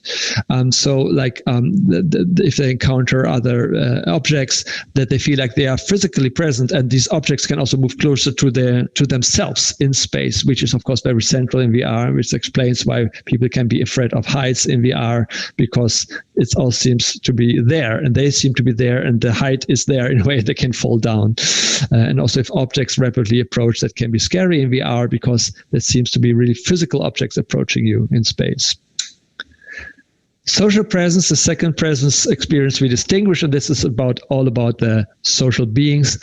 Could be human beings, like things that look like human beings, things that could be animals, anything that seems to be alive and seems to be there with you in the same space. So this kind of feeling of co-presence. So you feel like being observed by somebody. There's this kind of mutual awareness of each other. And this, of course, we know changes how we behave. We know that in the presence of social others, we start to behave differently, think and feel differently than if we are alone. And so that can happen in VR as well. And then there's self-presence, and perhaps that's even the most important type of presence because it might even underlie and partly explain the other two. And this is this kind of illusion that if you step into VR, you step into an avatar, right? You step into a virtual body, and this illusion that this virtual body would be your actual body. So embodiment illusion or body ownership illusion. And that's sometimes often addressed also self-presence, that you feel like this is really me. That is there. And if I look down and see my virtual body, I think this is my body. So this kind of, maybe not conviction, because I think you still know this is not your actual body, but this kind of feeling, intuition that this is your own body. So self-presence is indeed important. As said, maybe it underlies the other two presence types. Like definitely spatial presence, it seems to be strongly related to self-presence. And this is fascinating because actually work on self-presence didn't really start in VR, but it started among people who were interested in understanding how the brain construes ownership about the body and also understands the boundaries of a body in space. And so this kind of also all related research on consciousness and out-of-body experiences, and this kind of neuropsychological studies, actually, they you may recall the famous rubber hand illusion, where people can be made convinced or believe actually that the rubber hand they see is their actual hand, so they develop this kind of ownership about the rubber hand. I mean, this kind of research is fascinating because it didn't really work with VR in the beginning, but it provided very essential insights which were like feverishly picked up by VR researchers, because if you are able to make people believe that the rubber hand is their own hand, then VR should be able to do the same, probably because it works with very similar principles. So this body ownership illusion indeed is a very prominent thing now in literature on VR, in explaining VR experiences and especially presence experiences. A related term here is the Proteus effect by Ian Bailinson. This idea that if you step into a virtual other, and that then you also adopt to this other, like you start behaving as if you were the other, because the idea here is that either you're primed or you start to behave in a way what you think others expect from you, in a way. So you start to adapt your behavior in line with what you expect others would find normal. So if you step into a very big, tall, or big person, strong person, then you start behaving like a tall or strong person. That's what related literature found. If you step into a very small person, it's the same thing. So there can be very profound effects, actually, and that's my story here, of self-presence on a very basic level, so that the brain starts to adapt to the virtual body and start to think, okay, am I having a third leg or third arm, perhaps, or I'm very tall? There's effects on body temperature, that if you start to be very strongly immersed into a virtual body, that your actual body temperature drops. So very basic effects we see here of this kind of embodiment experiences, but also higher order effects, like, for example, related to your self-concept, that if you step into the whatever virtual body of a warrior, of a tall person, you behave also more boldly and strongly, you know. And so there are very essential effects here to be noted. However, this is highly immersive stuff. My point is, but this becomes important later in my presentation, that presence, even though it's not the same intensity and maybe not even the same category of presence I'm talking about here, but presence can already start and originate on very simple representations. Like if you look at the cube here, it's a three-dimensional cube, but you can look at it on the one hand in such a way that you see just a flat plane, and a painting on this flat surface that doesn't look in any way to be volumetric or having depth. But you can also look at it and see, of course, the three-dimensional picture already a little bit, and then it seems like the center comes out to you a little bit, and the other things would be more farther away in space. You know, this is maybe the first trigger of spatial presence. There seems to be volume and depth, and therefore also spatial presence to a certain extent. If you look at the right, you see the Mona Lisa, but look into her eyes and tell me you won't feel in this moment that she's looking at you. There seems to be some sort of eye gaze, and it's well known that visitors in the Louvre, if they look at the Mona Lisa, they can feel observed. We also know that with other pictures, like maybe a photo of your grandmother or so in your living room, and then you feel like, okay, if I walk throughout this room, she seems to be watching me. And it's this kind of intuitive feeling we have. And we know it's illusory, right? But still, I would say this is the first trigger of what we call social presence, also in VR. This is just eye gaze, and even from very simple social figures, hand painted maybe, or sketched figures, they can already induce that kind of feeling. So I guess spatial presence, social presence, perhaps not embodiment, but spatial and social, they don't need very sophisticated representations to be triggered on at least a low level. Of course, it's a different ball game if you talk about spatial presence and highly immersive VR.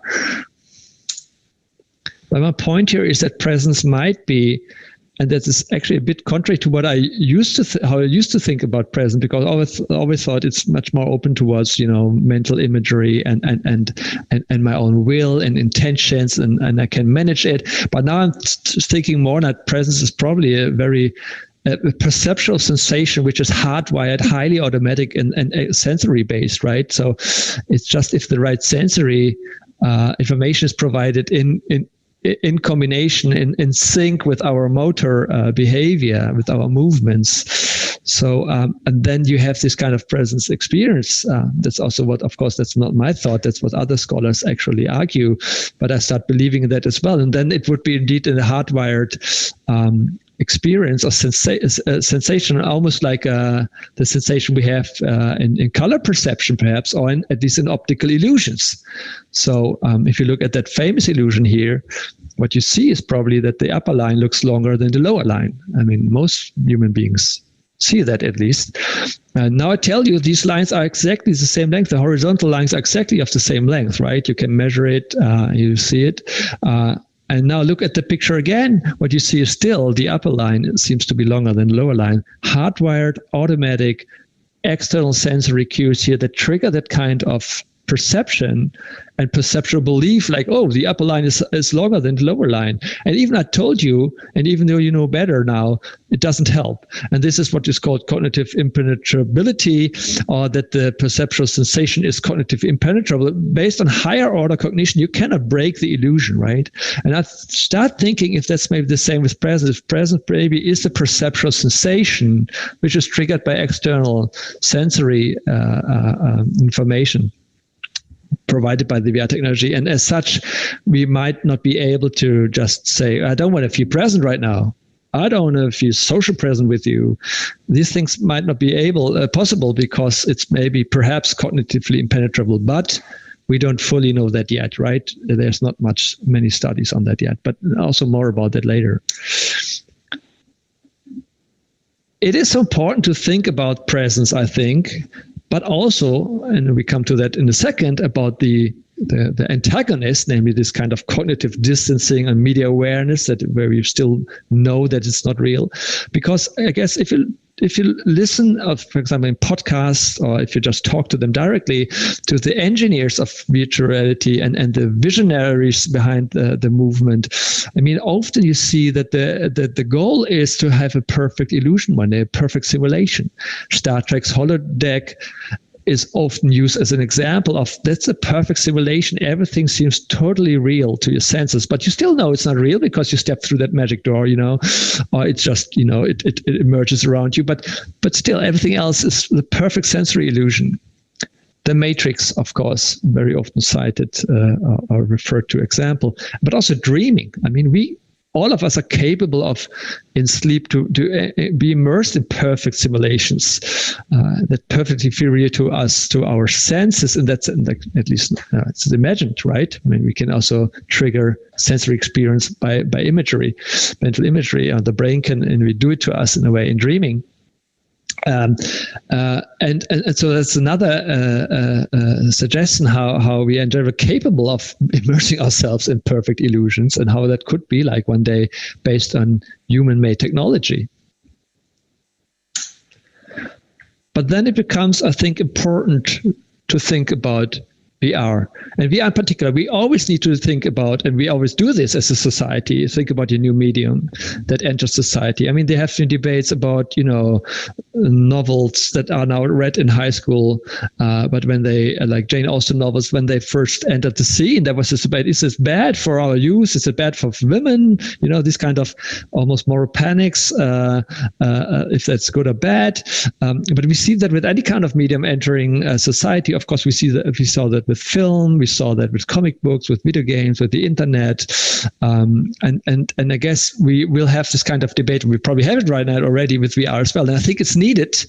It's needed with VR, because if the goal is to provide perfect sensory illusions, perfect simulations, then the question, of course, and that's particularly important for a center like the HumanTech Center, is how much resistance, how much abilities are still on the human side, as human users, how much are we, in a way, you know, victims in a way, if you want to put it negatively, are helpless towards the power of perfect virtual illusions in the future.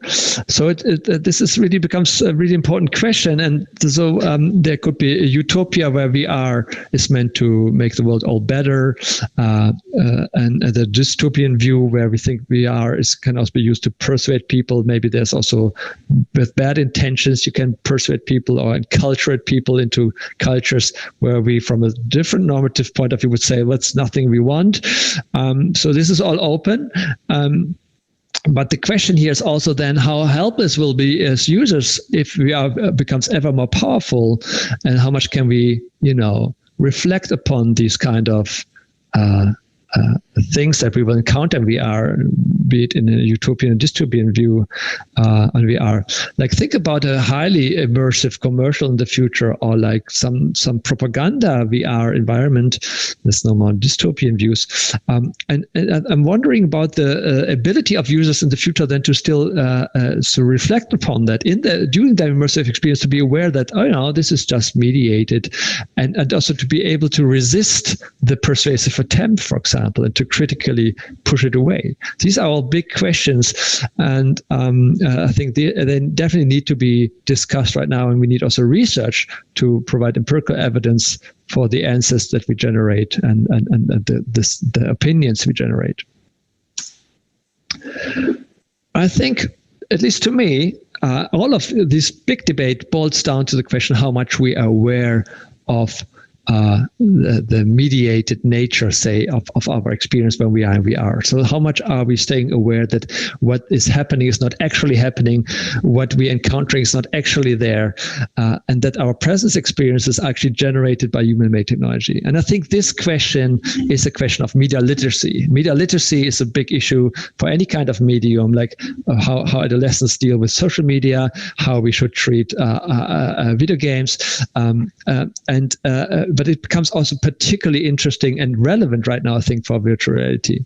So media literacy has been defined as the ability to access, analyze, evaluate, and create messages across a variety of contexts. And it takes knowledge and skills, right? So we have to train. People have to be trained or educated or learn themselves how to do that. And what I find particularly interesting in this present context is that people learn to analyze and evaluate messages, and then, of course, VR messages or virtual reality content. So, and this again reminds us, or I think reminds me at least, of the importance of media awareness, that we are able to step back from the immersive experience and take a more critical point of view or reflective point of view and say, okay, I know this is just mediated, I know it's not really happening.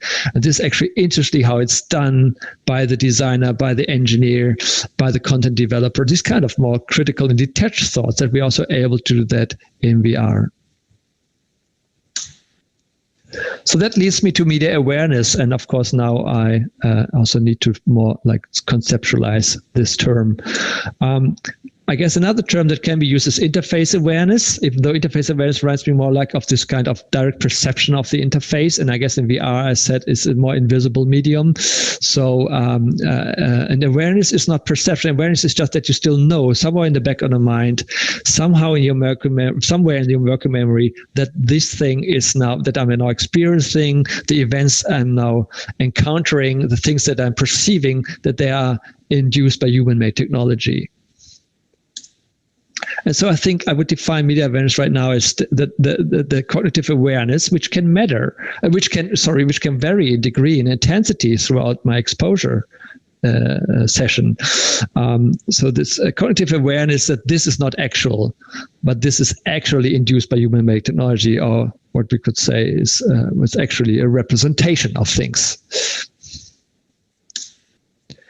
And this reminds us again of what has been discussed in the literature, in a very interdisciplinary literature and very dispersed literature, as a genuine two-layeredness of representation. So any kind of representation, from very simple symbols to highly photorealistic pictures to highly immersive VR. I mean, they have these two-layeredness, like where we can actually see and perceive the referent or represented thing, like here the hands, for example, on this background picture. At the same time, we can see the interface the material, the technology, the paint, the medium that is representing the thing. And so we can see the representation at the same time, be aware of the representative nature of the representation.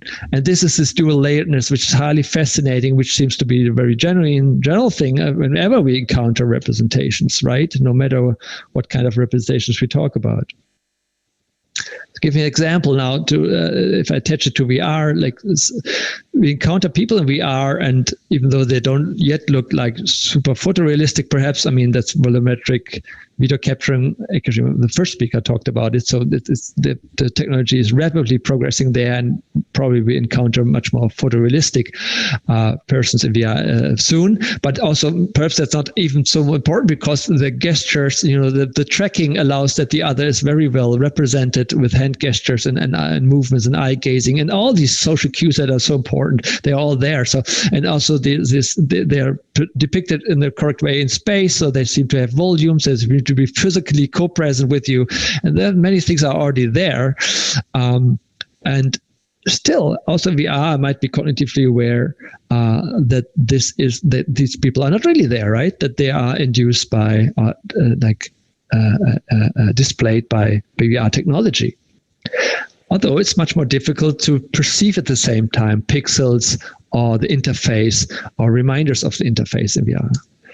But I think it's also not the thing that this dual layeredness, two-layeredness is not just specific to VR, of course. We can apply to any kind of representation, indeed. Think about other new media technology like humanoids, social robots. If you encounter them, maybe they catch your gaze, your eye gaze. So there's eye gaze, mutual eye gaze they establish, and then they have this kind of outer appearance that reminds us of humans. So you seem to encounter human. You have this bottom-up sensation triggered by external sensory stimulation. Well, there seems to be a human being there. At the same time, you can be fully aware that this is not true, that this is just a humanoid, and maybe there are even some reminders of that, of course.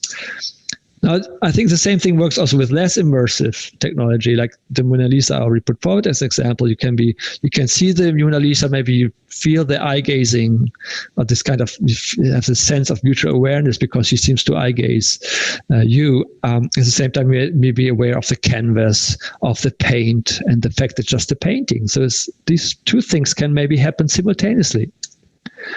And of course, also, we don't even need perhaps, say, technology or medium, but if people dress up as somebody else, wear costumes, Sinterklaas is the Dutch example, Santa Claus, the English version. Almost the English version. It's not exactly the same. Anyhow, there also, of course, we can see at the same time, this is Santa Claus. We see Santa Claus, and almost we respond to the person as if it's Santa Claus, at least definitely for children. But if you're growing up, at the same time, we see, well, it's just an adult person that dressed up as Santa Claus. And we can be aware of this, and at the same time have a gut feeling, a sensation as if Santa Claus would be there, I guess, at the same time.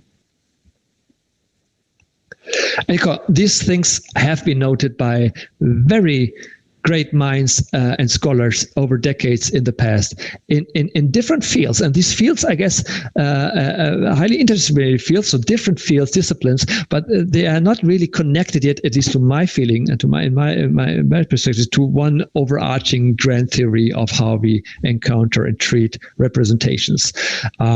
Even though people are working towards that, I mean, one very prominent example is the aesthetic illusion, which I think is most prominent in literature and film studies, so more in the humanities in a way, but there's also attempts to adapt this to any kind of medium, and therefore also probably step out of the humanities domain in a certain way, if you wish. And the aesthetic illusion, and take a quote from Wolf, who's a prominent scholar in that area, he says that aesthetic illusion consists primarily of a feeling with variable intensity of being imaginatively and emotionally immersed in a represented world, and of experiencing this world in a way similar, but not identical, to real life. And at the same time, however, this impression of immersion is counterbalanced by a latent rational distance resulting from a culturally acquired awareness of the difference between representation and reality. And now it's a beautiful definition, I think, which captures this two-layeredness and these two parts, this kind of feeling in the world, in the virtual world, in the fictional world, and being emotionally immersed there at the same time, knowing and having this kind of rational distance to this feeling, but also to the whole world. And he's also arguing that this is culturally acquired, and I would say it's something that is very probably heavily influenced by culture, but at the same time, it's also something that we as human beings probably learn very early when we grow up, where we start to learn what the difference is between what is real and what is fictional, and what is a picture and what is a real thing. And so it's a beautiful definition here, I think, of the illusion. We see similar attempts, another very good one, I think, by Grodal, where he concepted his PECMA flow, which also meant to be more like a grand theory of how we encounter representations, and particularly geared towards film, but can be adapted to other representations as well. When watching a film, we do not primarily see representations of people and landscapes, we simply see people and landscapes, although we know that this seeing is induced by artificial means. Our knowledge that our seeing is artificially induced creates a conscious feeling that the objects are not real. This feeling can vary in strength depending on the film and the viewer. So again, beautiful description of this two-layeredness here. I can go on, and I jump now into picture perception and art perception, for example. And there's a famous scholar there, Wollheim, who talked about seeing in and the twofoldness in picture perception. And he says, like, we are visually aware at once of the marked surface, like the paint and stuff, and of something, but also and of something in front or behind something else. So we're also aware of the thing that is depicted and the spatial order of this. And it goes on to say, like, a visual experience of an agent is twofold if she is simultaneously aware of both the represented object and the medium of representation. So again, this idea that you encounter the representation and you see the thing the representation is representing, at the same time you're aware that it's just a representation. In my own discipline, communication science and media psychology, we speak about reception modes and the idea how users can approach, for example, a movie or a book or VR or a video game. And then there's the idea this is an analytical reception mode where you more think about the media product and think, oh, this is nicely done, good aesthetics, nice acting. And also sometimes critically say, this doesn't make sense, this isn't plausible, this isn't consistent, that's not a good story. Or you can be highly involved and in this experiential involved mode of reception, and then you think within them, you look like, what will do next? Or oh no, please go away, this is scary, or these kind of things, like thinking within the media and within the story in an involved mode of reception. And we see, that's I find super interesting, a similar approach now in philosophy. For example, Chandler, or not for example, I guess she's a prominent scholar there that picked up this idea. She contrasted a belief, and we know what a belief is, with an A-leaf. And she says an A-leaf is an automatic or habitual belief-like attitude, particularly one that is in tension with the person's explicit belief. So you rub your eyes in disbelief, and because you have this A-leaf that is contradicting your belief. And of course, it fits perfectly to our media experience in general. For example, in film, although Charles believes that he's sitting safely in a chair in a theater in front of a movie screen, he also A-leaves something very different. The A-leaf has roughly the following content: dangerous two-eyed creature heading towards me, help, activate fight or flight adrenaline now, right? So this is just the immersed experience of the moviegoer in a way here. So again, we see this dual layeredness. I guess it's clear by now. And I think we just want to adapt it to VR. And I think if you talk about VR, we talk about presence. That's the immersive experience you have. And now the antagonist of this is, again, this kind of knowing, this awareness that this is induced by media technology, by VR technology, and you're aware that this is not really happening, but is actually mediated. And so I think actually there's these two big players: awareness, I know this is not real, and this is cognition, right? Higher order cognition. Perhaps if you really deeply thinking about it, but at least some sort of cognition, back of your mind cognition, if that makes sense. Somehow in your working memory, you're still staying aware this is not real.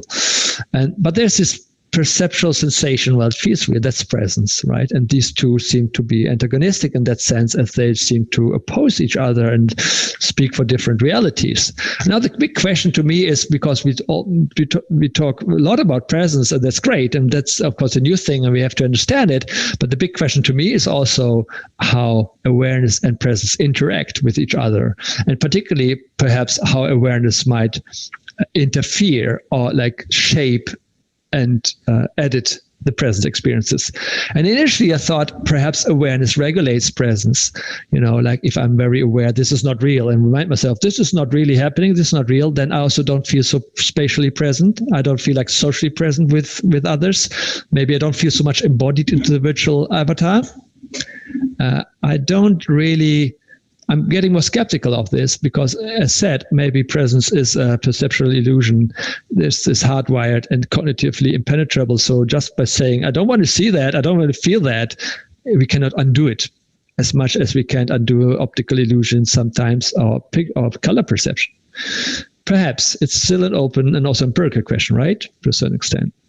What I start believing more is that it contextualizes our presence experience. It's the difference if I feel just spatially present without being really aware that this is induced by VR technology, versus if I experience exactly the same presence experience in terms of intensity and stuff, but I'm fully aware that this is induced by human-made technology or VR. I think this is in the end, a different experience and has different consequences, like how afraid I am, what I'm doing in VR, and these kind of things. I think that there's a big difference there. So let me a little bit guide you through this dual process account that I'm currently working on with Matthias so far, and we want to publish that in Frontiers actually in January. At least we have how do you say that, an excerpt of an abstract, and of course it still have to go through a review process and stuff. So, but it's work in progress. So what I find important is that media awareness is nothing like, mystical or so. That's just natural part of our human development, I think. When we grow up, we start to learn what is real and what is mediated. There's great research by Deloach, for example, on pictorial competence, and the research with babies and infants, and they're finding that, and I borrowed that picture from her, that if babies, if you show pictures to babies, maybe in books, could be sketch pictures, could be real photos, they seem to treat them as real to a certain extent. They start to grasp. They want to grasp them. They want to grasp the pacifier that is painted, or the photo of the pacifier, for example. Right? They do not yet understand that this thing they are just sensing, it cannot be grasped because they have not yet a representation, conceptualization of what a representation is, of what a picture is. They first have to learn that, to make that distinction. And once they learn it, that you cannot grasp it, they understand that this is the thing that, looks like a pacifier, perhaps even smells like a pacifier if it's a book or so, but I cannot grasp it. So it's a different thing than the actual pacifier. And then they learn that we call this a picture, or that we call this a television, or we call it VR, right? And so that's how we evolve in a way, as when we grow up, we have to learn what is a media representation and how to identify it. So what cues it, what kind of signals cue that this is mediated. We have to learn that.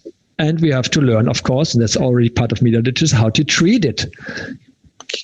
Young infants or young kids learn, for example, that you cannot grasp it, the picture, but you should point at it. And after a couple of months, they start pointing at the pictures rather than trying to grasp them. So that's part of their pictorial competence. And I guess for me, that's part of media awareness development in a way. We start to be able to become aware of that this is just mediated or representation. And we are also then, of course, able as a consequence how to treat it correctly. So I think what we basically do as human beings, we learn that something is mediated, and also when something seems to be mediated. So this could be maybe implicit learning, maybe we're not consciously learning, that is just based on co-occurrences or so. We just learn, okay, in this this signals it's mediated.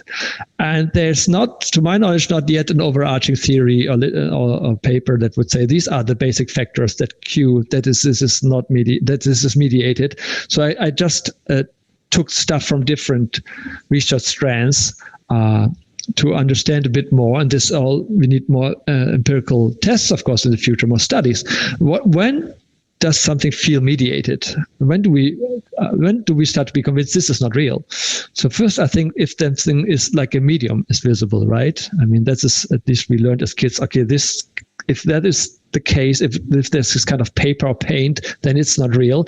And then whenever we see that, this cues again the feeling of this cues again media awareness. So if the medium is visible, like I pressed the button, I put on a headset before the whole thing started, then I know I turned on the medium, or it's still visible during the exposure because I still see the screen or the paint or whatever. Then the medium reveals itself.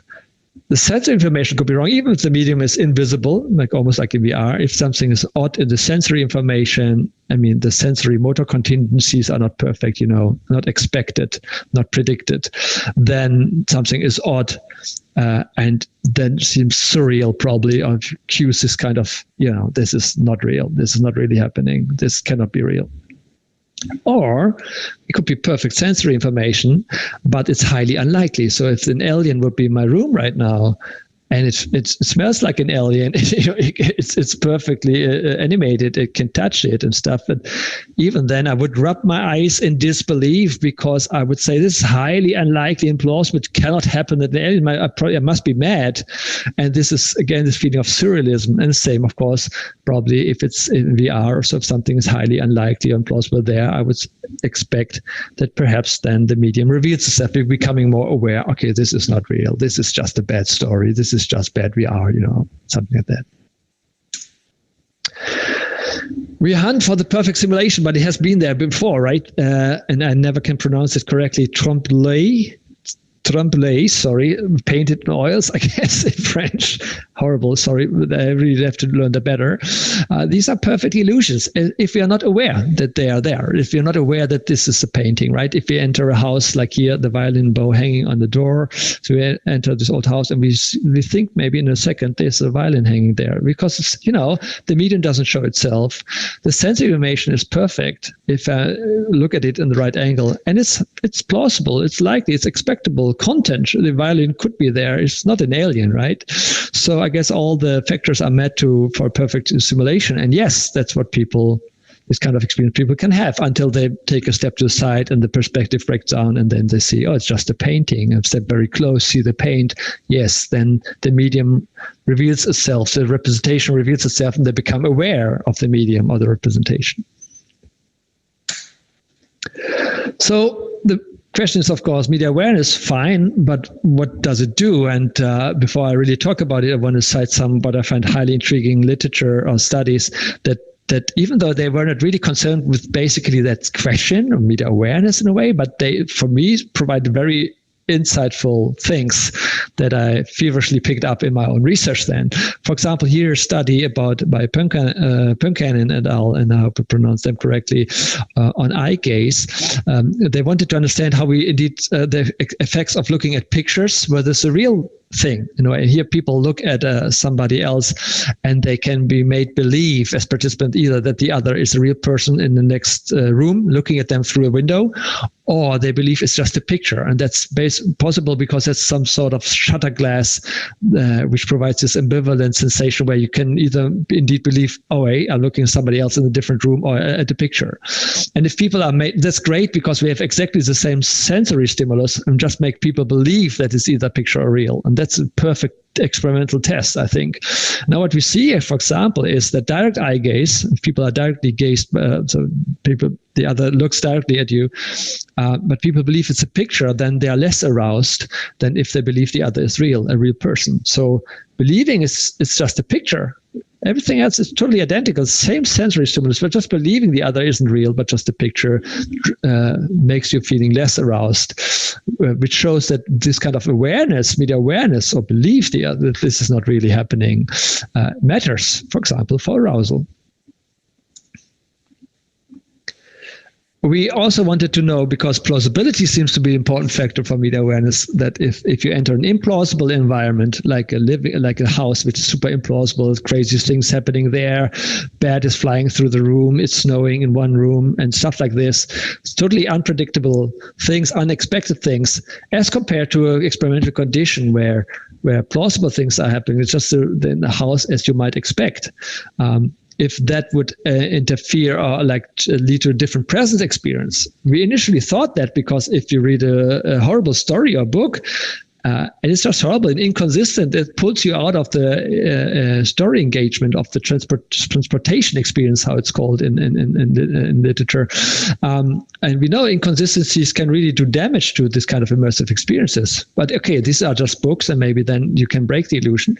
But we thought it's also possible in VR. So if it's implausible, that also would diminish your present experiences. But short answer, it doesn't. It doesn't. And I guess it also makes sense.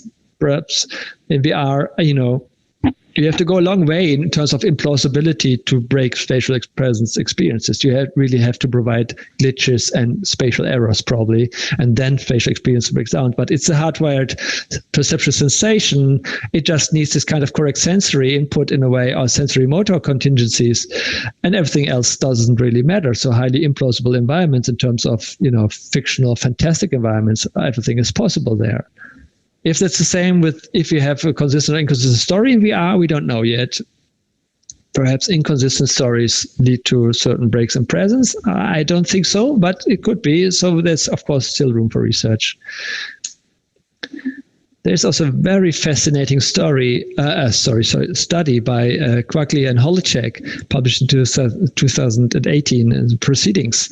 And they actually were scholars also interested in lucid dreaming, but also in this kind of meditative states where people are just aware of themselves and can reach these higher planes of consciousness.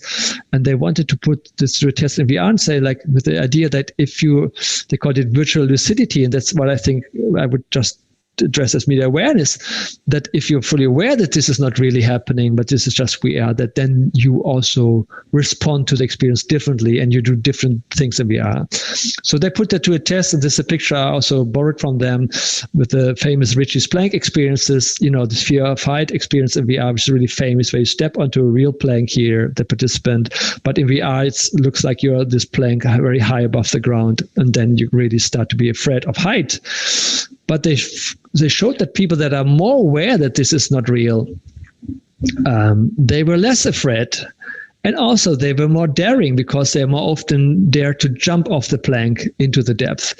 And they showed this in several ways, and there's a correlational basis that people were more aware, they were less afraid and more daring, but also people that are better trained in being aware of these things, they were also more able just of staying aware of the mediated nature of the experience during VR, and they were less afraid and more daring. So several things we find here, that's a personality thing, but also what I read, really important, that it matters. Media awareness changes arousal. It doesn't break your present experience, but changes your arousal. It changes your emotions you have in VR, like you're less afraid, for example, and it changes your behavior. For example, you're more daring, because it doesn't matter so much what you're doing. You can jump off a plank, even though it feels very high from the ground, but it's not real, so you can do anything.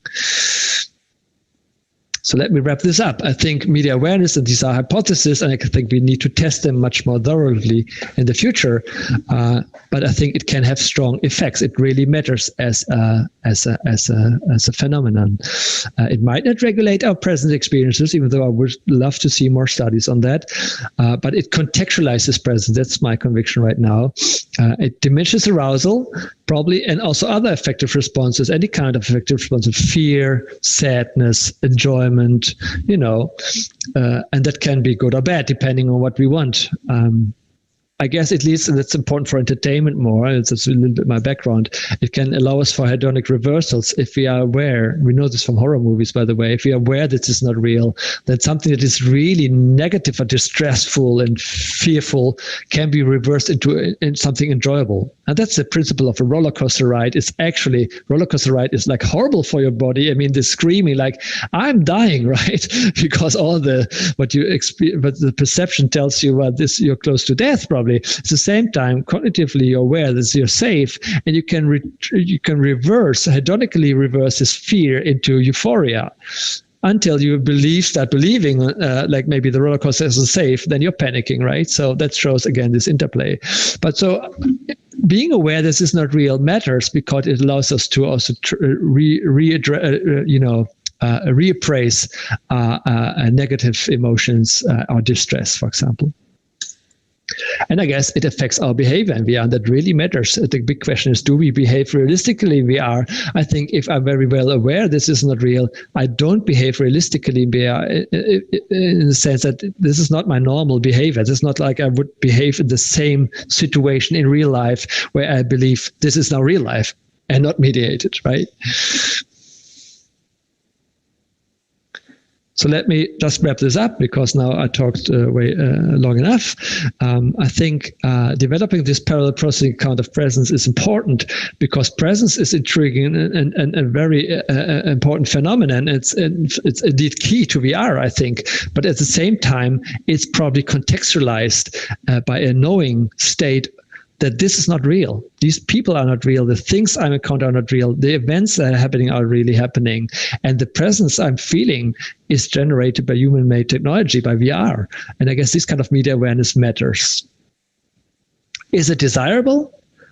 That depends. If we want to trigger media literacy and want to make people resistant to a certain extent, like, if it's a persuasive attempts in VR, attempts to influence our mind, our attitudes, our behavior, which we think are maybe doubtful or coming from the wrong sources, then it's good if people are able to take a step back and be aware this is not real and also can critically reflect upon this.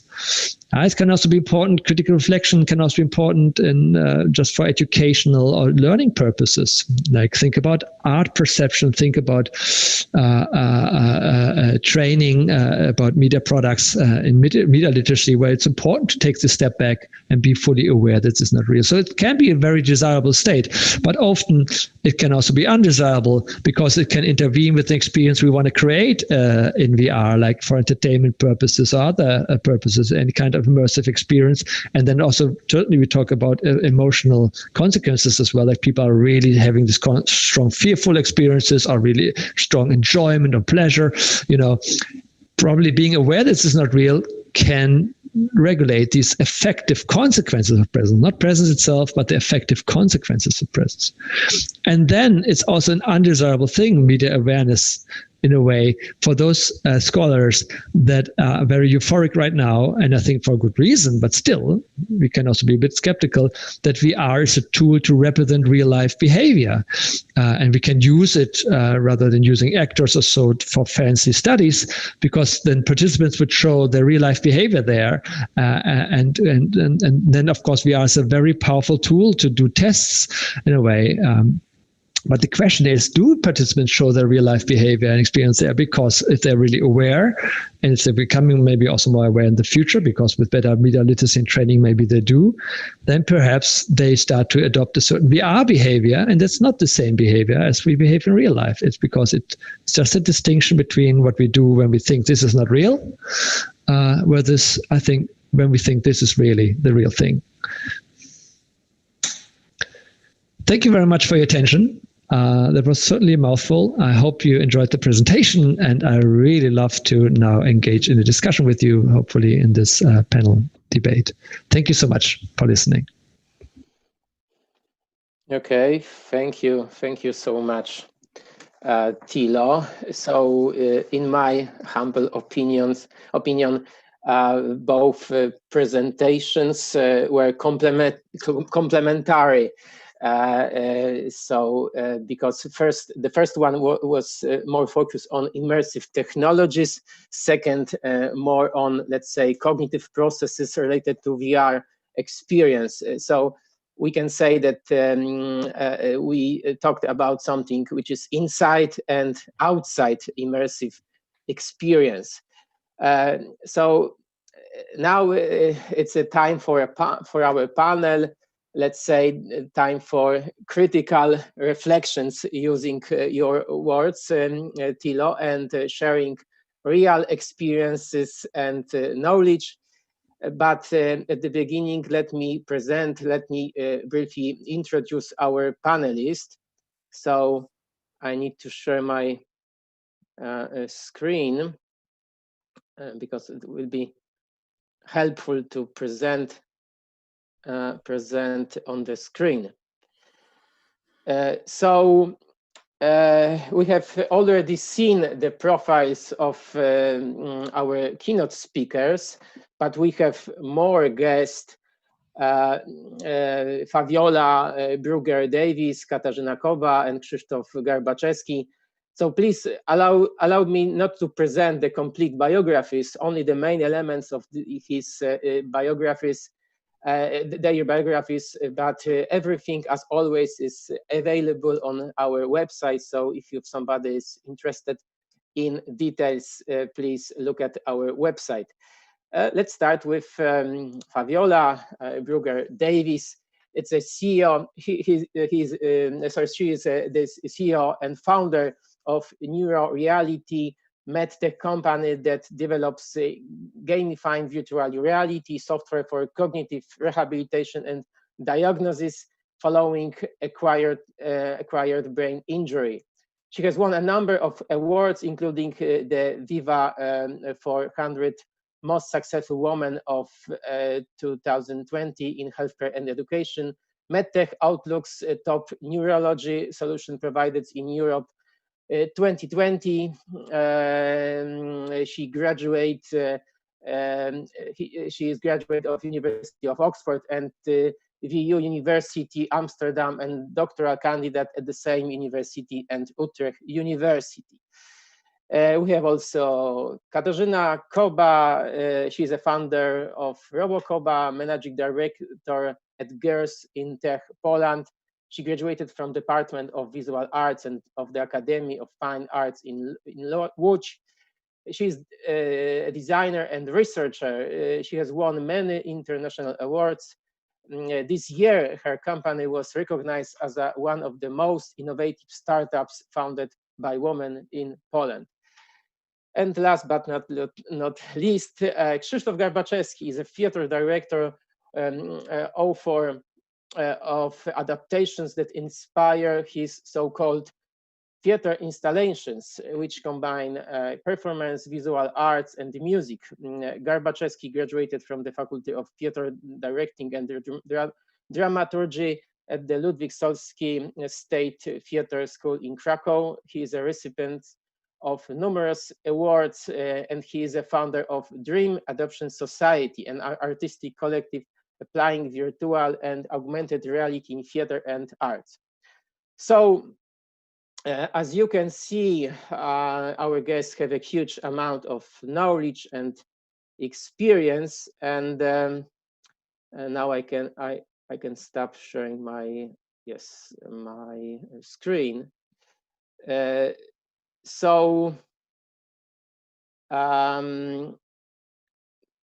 first, I would like to ask you, especially our newcomers, about your potential comments, maybe questions regarding what the presentation, maybe you have something to add, maybe some insights. So this is general question to all of our panelists. Maybe you have something to add. I'll go ahead and start. Okay. Welcome. Hi, everybody. My name is Fabiola. Thank you for the warm introduction. I'm going to talk a little bit about something that Thilo was discussing. First of all, full disclosure, Thilo is also one of my PhD supervisors, coincidentally. We were unaware that we were going to be on the panel together, so this is a lovely coincidence. And hi, exactly, hi. So Thilo talked a little bit about immersion in terms of how we experience presence. And this really reminded me of some of my own research that we did with neuroimaging, and we utilized a device called FNIRS. And this is to investigate, oh shoot, what happened here? Sorry, My computer got stuck for 1 second, it froze. So this is to investigate blood oxygenation levels in your brain when you're playing a VR game or you're playing any other interactive game. And what we found was that when you're playing a game in virtual reality as compared to when you're playing the game in a computerized setting where you've got a lot of distractions around you and you're not completely immersed in the environment, you actually see more activity in the dorsolateral prefrontal cortex, which is associated with the pathway, the WARE pathway. And this is indicative that people are feeling more present and more embodied, whereas in the 2D version, you saw that people had more activity in the inferior frontal cortex, which is generally more related to inhibition of task irrelevant stimuli.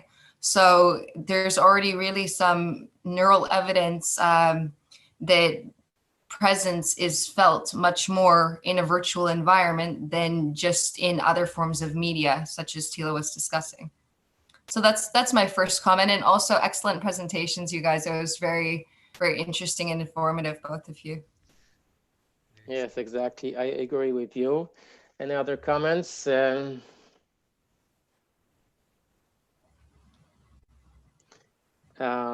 If not, I have also quite general questions. But I would like to, at the beginning, encourage you to interact. So if you want to say something, just, you know, and also this is the information for our viewers. If you want to ask a question, just raise your hand, or you can put on our chat your question. I would like to ask about the future of VR. What VR will change in your field in 20 years? I'm talking about theater, films, rehabilitation. What will be replaced by VR?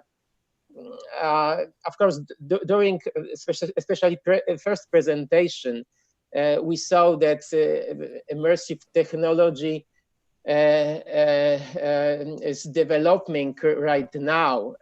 Maybe now it's not accessible, but this presentation showed us that there are lots of new technology. But in your field, yes, maybe someone wants to answer and explain, maybe Katarzyna or Krzysztof. I can take a voice. Thank you for having me here, and thank you for a brilliant presentation. It was really interesting to listen to you. I think I have referred for both of presentation, and answer for this question, I will refer to Christoph and what he showed us as hardware and technology which are available in our market, like VR market right now. I think the future will be kind of this Tesla switch, which is really interesting hardware for researchers and for psychologists, and could be something which I guess and I think take part of our life in the future and our feeling and move to virtual cyber world. That's my opinion about future for next 20 years. But referred to Professor Tilo, I got this similar research and this similar idea about immersion and our understanding of virtual fiction world, which is concept about embodiment experience. Of course, if someone still don't know what is embodiment experience, it's kind of feeling that we are in other body, in different body, and we are full immersion, and identify with this body. Could be a body of someone else, but this also could be body of some animals or some things, or like something like tree. So if I could add something for your presentation, because I was really fascinated from you, of course, I will say about my artistic research. I like an artist. I looked for some answer for my understanding of VR in scientists and neuroscientists, in psychology and cognition, and I found this understanding of our proprioception referred to kinesthesia senses. This is specific sense which tell us about our position and orientation in environment which we are in. And someone called this sense like sixth sense, some special sense. And when we realize that this sense tell us what is real and what is not real, we can understand this, in my opinion, in my concept, what is this feeling and how is this different between the real and virtual world. Yeah, this is one of my research of presence in virtual world, and I think it's really interesting to move on with your research and start to make more and understanding more from our awareness first. This is my comment. Can I respond to that? Of course, you can respond. Feel free, Tilo, please. So also, what I hear is, what I also find fascinating about VR is that we learn a lot about, say, our normal psychology as well, right? So this kind of that we understand when something feels not real in VR, or like we don't feel present. We can also use that to also again link back to our normal life in a way, say to reality, because also there we have sometimes these moments that seem surreal, or yeah, like not really, yeah, that you feel out of your body maybe, or something seems like not really, you can't believe that this is happening, like say 9/11 or so, or something seems surreal because, you know, for other reasons. So I find it super fascinating to again see how VR is such a naturalistic medium, that what the problems we encounter there are also things we can also see in real life happening in a way, and we can learn from both fields in a way. And this, if you talk about this sixth sense, maybe this is, I'm not totally aware of this in a way, but it's that we see that, of course, there's many different lines of research which connect to each other because they are all fascinated about this kind of how we perceive reality. And what I, just to say this, what I find also really interesting is that in VR, these fields come together because VR is such a naturalistic medium, I think, so that we can also look at just genuine psychology, for example, to understand things in VR, and vice versa. And that we've seen with embodiment research, for example, in other fields. Yeah, fascinating, I think. Yeah. Yeah, I think it's lots of things to research about our psychophysical understanding of real and virtual world, and I think this is something which we are in this area will be discovered from the next 20 years. Yeah. But if I can link, sorry, I don't want to take the floor, but now I do again. Sorry, but okay.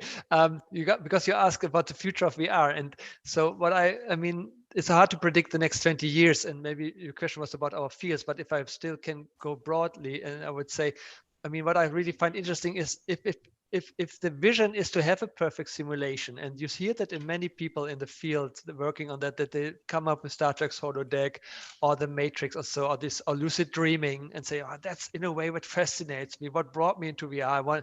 Let's do the technology right so we can do that one day. And I find this fascinating. If that's the future, how we as human users, what our place will be then in such a powerful and perfect simulation. How can we it's a different thing if I read a book and I can just, close it and put it away, or just say, remind myself, oh, it's just a good story and think about it. It's a different thing than if I'm in this very powerful holodeck-like simulation. So I find that a really important question of our times right now, to see how the human user actually fits in there in the future. Yeah, I can connect to that or link it with research mentioned by Fabiola. So I'm not a neuroscientist, but I was in a conference which had some neuroscience connections, and there was an interesting research. I wonder if you can confirm it or deny it. Let's say that the way we distinguish realities, so-called the reality check in our brain, is actually there is a way to suppress it. Basically, by inducing some temporary suppression of posterior cingulate cortex, you can actually suppress the ability of brain. And I'm probably wrong about it, so I'm just saying you can suppress the ability to distinguish between the fantasy and the real. So if you ask me about the next 20 years, if that's true, if this technology is feasible, this could happen. That's one direction, that we will be using direct brain technologies to send the signals, or we'll be suppressing the ability to distinguish the reality. And another, maybe a simpler idea is that I don't think the technology will actually be visible in 20 years. It will be an ambient technology, like the definition of, I think, Weiser. It will not be visible just simply because it will be miniaturized and easy to use, as the example of the contact lenses. But that's probably a question of 10 years, more than 20. Or direct link like Neuralink, which Elon Musk is developing. Things like that will basically make the technology such that we will not have this heavy, bulky computers and stuff, and we'll be able to have the visual experience just because we want to at our disposal with a thought password, right? So something like this. So I don't know if it's feasible. Maybe Fabiola can say it. And also to connect the theater, I was thinking how that will influence the theater, because theater is this magic circle space where something happens which we accept as immersive, but we know it's not real. But when the whole world will literally become a theater, because we can always switch on fiction, that will be an interesting question, what we are going to do. So. Okay, I'd love to elaborate from there. Thank you. That was really, really interesting, the point that you made. So it is a little bit more complex than just a suppression of sensory input, because of course everyone views, and everything is viewed by your senses. Your brain perceives everything via your sensory input. So when you are talking about having this embodied experience and in the future, what's possible with these types of applications, that reminds me of research that is already possible that seems very futuristic. For example, with patients with phantom limb syndrome. So if you have individuals that goes back to what Thilo was talking about with the rubber hand illusion.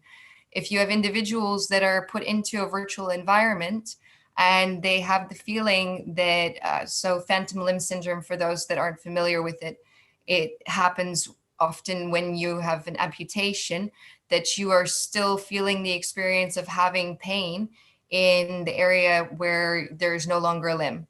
So what we can do to retrain these neural connections is we can utilize virtual reality, in which people view that they have two healthy limbs, and via brain-computer interfaces also, this is where we go into really in the future, now we're utilizing different mechanisms and sensors that enable us in real time to sort of process the electrical signals that our brain is giving out, and then analyze those, and then give some kind of a command back. But essentially, if you're given a prosthetic and you're taught even to move that prosthetic with the brain-computer interface and the intention in your brain, just to say, I'd like to move this prosthetic, these types of things are already possible. So when you talk about implants like Neuralink, which I think are going to be dependent upon the amount of money and the amount of resources that are able to be put into them, how quickly that technology becomes available. But you will start to see this really strange gap between reality and what we perceive to be reality, because they will be blurred lines. If you have an implant in your brain that is giving you sensory input and is telling you, I perceive this, it's stimulating a part of your brain that is associated with perceiving that sense in the environment. How are you to know whether or not, like Thilo said, if there's an alien in your room? You know, if we're stimulating a visual image of the alien in your room, that's really into the future, but you could even imagine that we're interacting with the world in such a way that we all have neural implants and chips that allow us to access the internet, that allow us to access the ability to do things and computations with our mind that we can't currently do. So I think that the extension of reality is going to be huge in the future between mixed reality, virtual reality, and then combining this with different things such as artificial intelligence. You're going to be able to achieve some very interesting, and then also we talked about a lot of the positive things that, you know, scary and ethical implications to do with this, because what we're dealing with now is we're recording very sensitive data. And that sort of ties back to how I think this is going to disrupt my industry. As a neuroscientist, we technically would use MRI scans or CT scans to investigate how someone is functioning. That's very expensive, that's invasive. Or we'd utilize pencil and paper tasks, and we would miss a lot of information because we're human, we're prone to error. But when we can capture this type of information utilizing virtual reality, industries such as mine, and I can explain a little bit, I create what I like to call digiceuticals, which is basically not pharmaceuticals, but helpful games that help, you know, they treat your brain. You're going to have the ability to create diagnostic procedures and much more sensitive instruments. It won't eliminate humans from the field. I think that the golden standard would always be to have doctors there and individuals to help guide you, but you'll be able to experience therapy and diagnostics via technologies like virtual reality. I'll let someone else take it away from there. If just one comment, because you said something which is very related to what I'm working on. So this phantom limb syndrome, right? We actually worked on a project, and we might restart it, when we created something like a myoscopic, or actually in our case, it's a flex sensor, which you put on an amputee's hand, and it recreates the hand movement, including movement of fingers, in virtual or augmented reality. So this is not for the purpose of eliminating the phantom limb pain. This is a purpose of enabling or creating an almost transhuman experience that you can have a spatial input in VR, right? And this is very low fidelity, it's an experiment, but I'm sure this technology will exist. There's a company in Canada called Mayo, which creates similar devices. So it's just a question of time, and doesn't necessarily need to be a brain-computer interface, which people are afraid of. And it's also, unless it is invasive, it's very hard to get a good fidelity signal, right? So this type of like reading the electric signal of muscles might create transhuman experiences. Just as a comment on you know, this phantom thing. But what do you say? No, it's really interesting. Very interesting. If you want to check it out, the project is called Flex. There is a short paper about it, and then we ran out of funding, so we stopped pursuing it. But it does exist. It could be continued if we had more time. I'm definitely going to check it out. That's very interesting research. I think that the potential for this, especially within my realm, within the scientific and medical community, is going to be so huge. It's going to help people on a level, because we've seen with COVID now that when people are pressed for resources, it's very difficult to maintain a good quality of healthcare. And so people are turning to digital solutions more and more.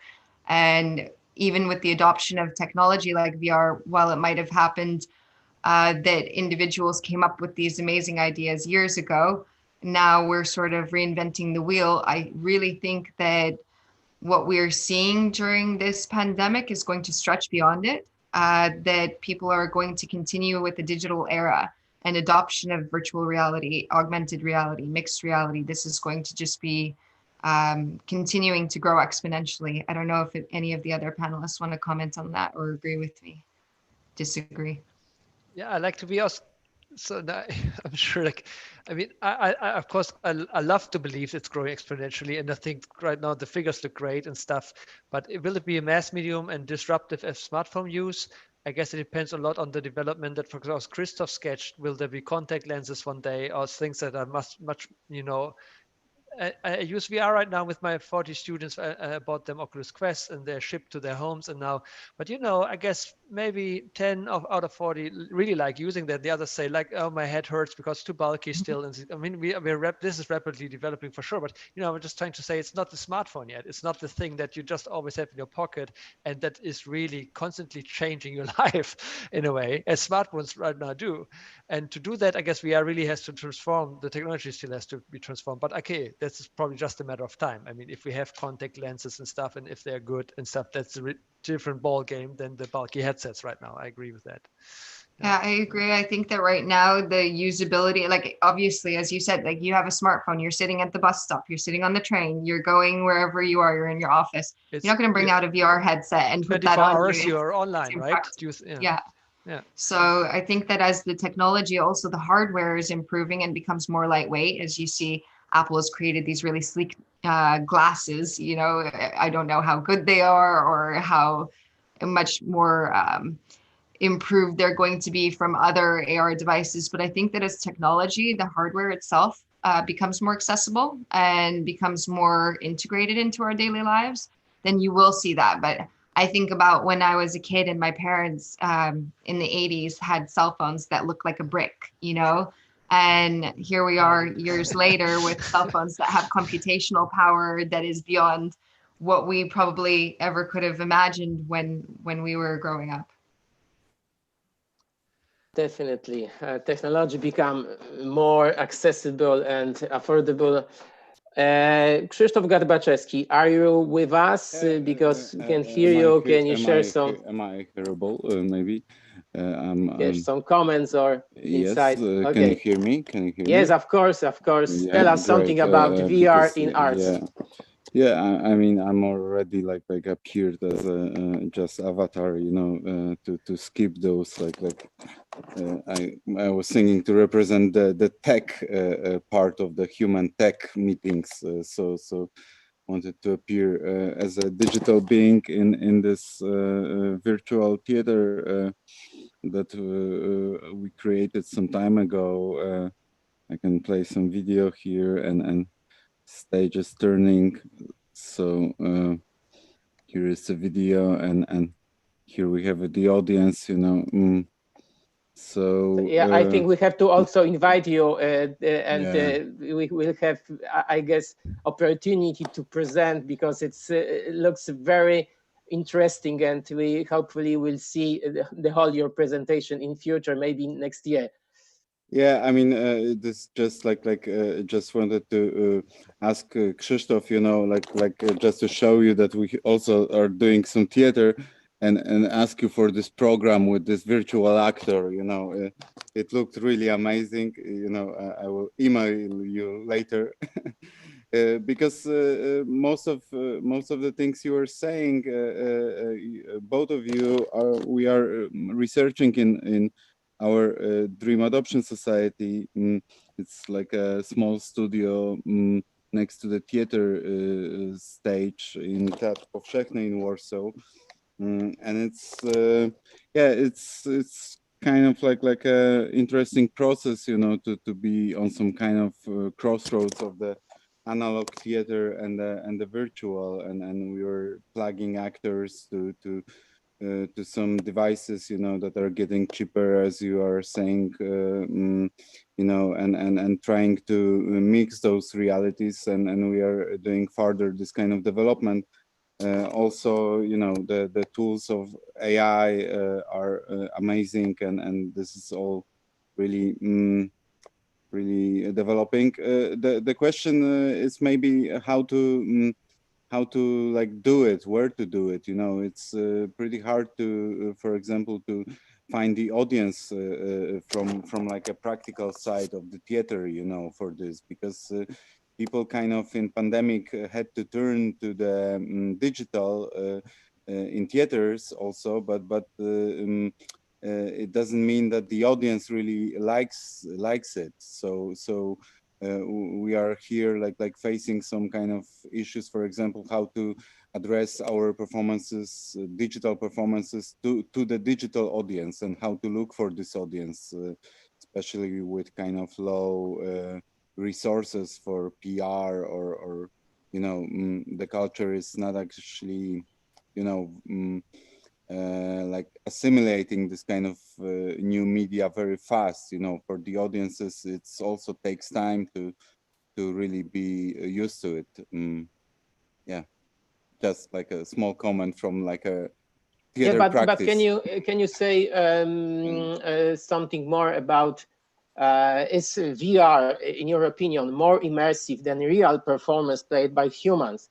Do you feel that it's something more immersive, and people, the whole audience is more satisfied after such such performance, because you made it a lot of, so the question is, what's people's reactions? I mean, we made all kind of different installations, from AR to VR, using also HoloLens glasses with the live streaming actor from some other space to the HoloLens glasses. It was interesting project when you could see actor in the empty space. It's actually also, Krzysztof mentioned Grotowski, I really like using Grotowski's words to describe what we are doing, when he was telling about the art as a vehicle, that it's not the art that is experienced by the viewer, but by someone who is acting. And in VR, you can build the situation where the audience is acting, is doing something actually, and even if it's very simple, it builds this immersion and can give really powerful impact, artistic impact, because I'm like trying to name my performances recently theater meditations, so they are using VR and a theater medium, but it's some kind of meditation, it's some kind of spiritual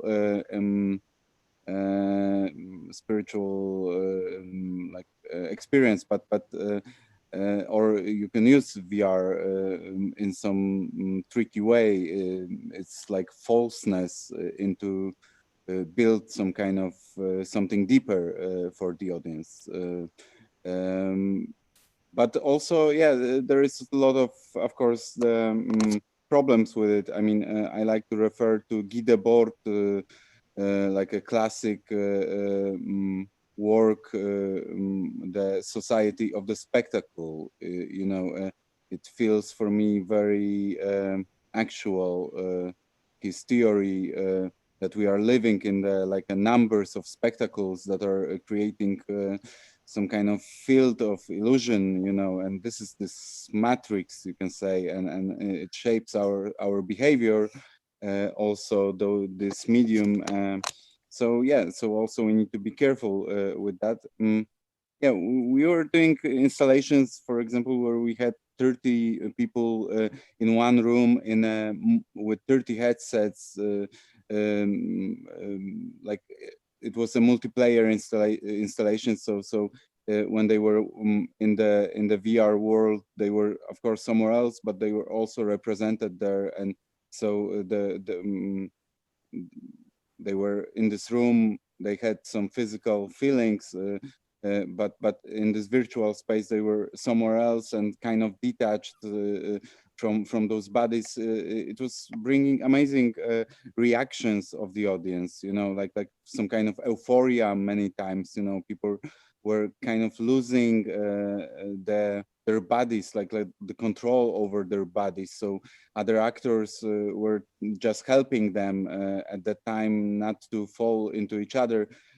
So it just depends, where is the audience, and how you address the audience. I mean, because it's different when you are doing just experience for one person, it's different when you do it for 30 persons, and it's different when you're using VR chat like me right now. You know, I can jump to some room, other room than here, and there will be like 50 other people there.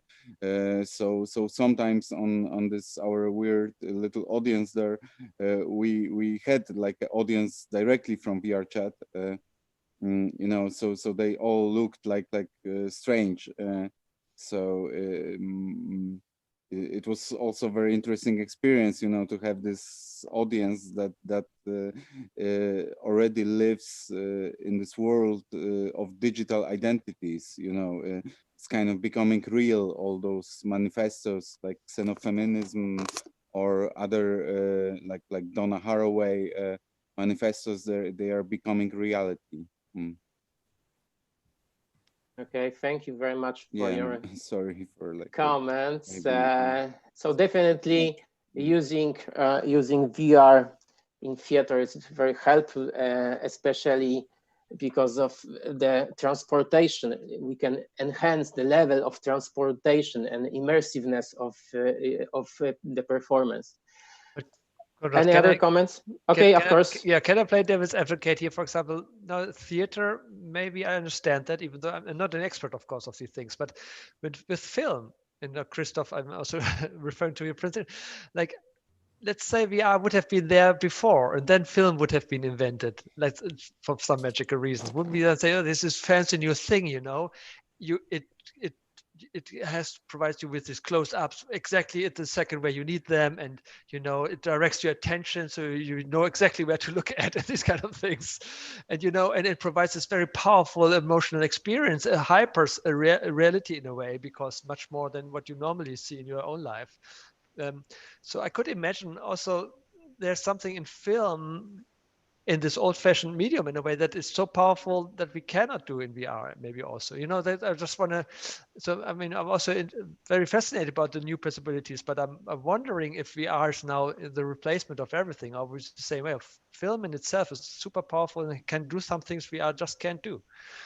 Absolutely. Can I play devil's advocate? Okay, sorry, go ahead. I wanted to play devil's advocate on that too. Yeah, please play double advocate, and then I will respond. So. So you're talking about trying to recreate, and especially we were talking about deeper experience for the audience, and that you can't necessarily maybe evoke those emotions via film. But Thilo, have you seen this experience that they created for a Korean mother who had lost her child? Has anyone in the panel seen that? I have heard about it many times. I haven't seen it myself. Yeah. It's one of the most powerful experiences. If you want to see some emotion evoked via a virtual experience, via a tactile sensory experience that is completely immersive, what they did was they took recordings of this young lady who had passed away. She was a child, probably, I think, about 8 years old or something. And with CGI and a lot of sophisticated technology that Christoph probably knows a lot more about than I do, they superimposed this onto a real child, and they allowed the mother with the VR headset to be in a virtual environment, but then she would see her real child and feel the actor, the child that was an actor, so that she would have the actual sensation of being able to touch her child and be there with her child and speak with them. And eventually, if you think about the way that we can input information into computers, AI could potentially then look at that individual as a being and recreate some kind of an experience with the mother that, you know, the child can even speak with them and interact with them and say things to them. Right now, you could do that just via any actor that is speaking through the VR, but you could do this later on probably with AI that learns about people and then can interact in that way. So I think you can create these really emotional experiences in this way. But I don't know. That's me playing. That's magic in a way, almost, right? But it's not a narrative. It's not a story. It's not that you're sucked into a story. And I mean, I played video games all my life, in all honesty, I think even the best narrative video games are not as strong as a good movie for me. At least for me. I mean, I guess but there's very cool video games out there, no question. But I'm not sure. I sometimes find films are such, in a way, simple when it comes to the technology, but very powerful when it comes to the emotional reality and being just touched and fully engaged in the experience. So I wonder if VR is actually capable of doing the same. Because it has many more problems.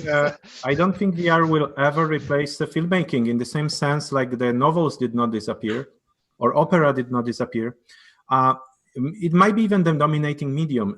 There is too much richness to it. And I love creating traditional films. I'm not a proponent or a prophet of VR. I just think VR is different, completely different medium. I really think it's more similar to theater if you have to compare it to something. It's definitely not a film, and it kind of creates. Let's assume that there are no bulky headsets, and we have this good experience, no technological issues. So it creates like a perfect theater stage when you can summon the ghosts of actors at any moment. They're realistic. They're rendered in a way you want, but in real theater you would have physical matter stopping you from creating some things like flying person. You have to have a rope, right? Here you don't. So you have like a perfect theater stage when you can do whatever you want, let's refer to the old Marxist idea. I don't like Marxist, but in this case I will refer to Walter Benjamin aura. So it creates this almost aura experience of theater, which is authentic. We have to assume that the technology, there is illusion of non-mediation, right? So we assume illusion of non-mediation, yet there is mediation, but we don't perceive it, like you said, Tyler. So in this case, we're getting a medium where we can tell stories almost like the experiences of the ancient shamans getting into a magic circle and telling them themselves. It's completely different medium, but I have no doubts that it will have a power of storytelling. Regardless of the fact that it's different and doesn't have the frame, is not controlled as film. And film will stay. It's novels will stay, film will stay, radio stays, right? We love podcasts. So it's just yet another medium. And I really think it's similar to theater in experience rather than film. So in theater, you also don't have a frame, right? I mean, you can talk about it, and some theoreticians talk about the three walls of theater and breaking the fourth wall, but in VR you can do almost exactly the same and more. So I think it will be this kind of medium. Okay, I think.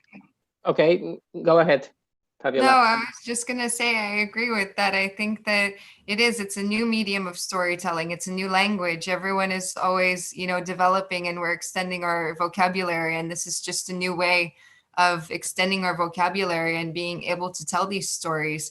So it's not that it will replace anything, but it might extend our ability to perceive different things that film cannot capture. And I think that that's sort of the interesting point that Christoph was making.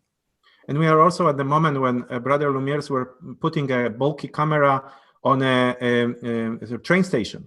So, if you compare that to modern any kind of art, it will be like, well, it's not that interesting, but it will be. It just requires time, and it's technically so inferior right now, so difficult to do anything that you have to use these constraints to express interesting things, like what Krzysztof Gorbachevsky is doing, rather than have a freedom of creation afforded by, let's say, the modern cinema with like a smartphone camera, right? So it's a question of much more development and understanding. And there's already interesting discoveries. There is things which we didn't know will happen, but in the language, but actually happen. Just to give you one simple example, if you do 360 film, and there is a traditional way of filming which is called dolly in and dolly out, which has a specific psychological effect. It's it increases tension when you dolly in and kind of detaches you when you dolly out. So of course everybody tried it in 360 right away. And what they discovered is that, first of all, dolly in does not work at all. You feel like, why am I moving toward this actor? But dolly out has a very interesting psychological effect. It induces fear and immediately makes you turn back. So you can use it. So it's a language element which functions differently. and can be used artistically. So it's like a small discovery of what the language will be when we understand it, but we don't understand it. Anybody who claims they understand it, they don't. It's really not. It's really early. Like one day I would like to write a book about it, but I don't write it because I don't understand it enough. It's just not yet ready to do that. Even from an evolutionary perspective, though, what you said makes sense, because if you move backwards, that means that you're in fear, right? Like that's what we would do. We would retreat. So that sort of makes sense. If you're approaching something, your brain doesn't register you're interacting with it. You're approaching something, but and then the orientation reflex, right? Right. Yeah. And if you're moving backwards, it's just like, okay, no, I'm in fear. I'm going to retreat from that stimuli.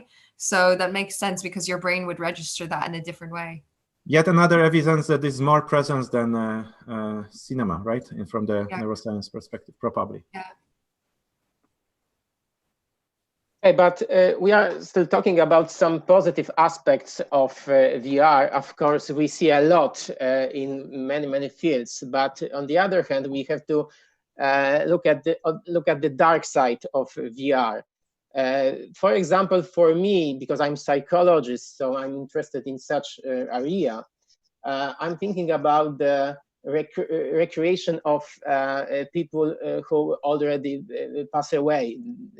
So from psychological perspective, in my opinion, it will be a little bit complicated, right? Because the ordinary situation, normal situation is that the generation has changed, and we see that somebody is getting older, and this is for our every day now, even now, especially now, we see people with COVID, and this is normal. That we have to say one day goodbye, yes, and this is for each family.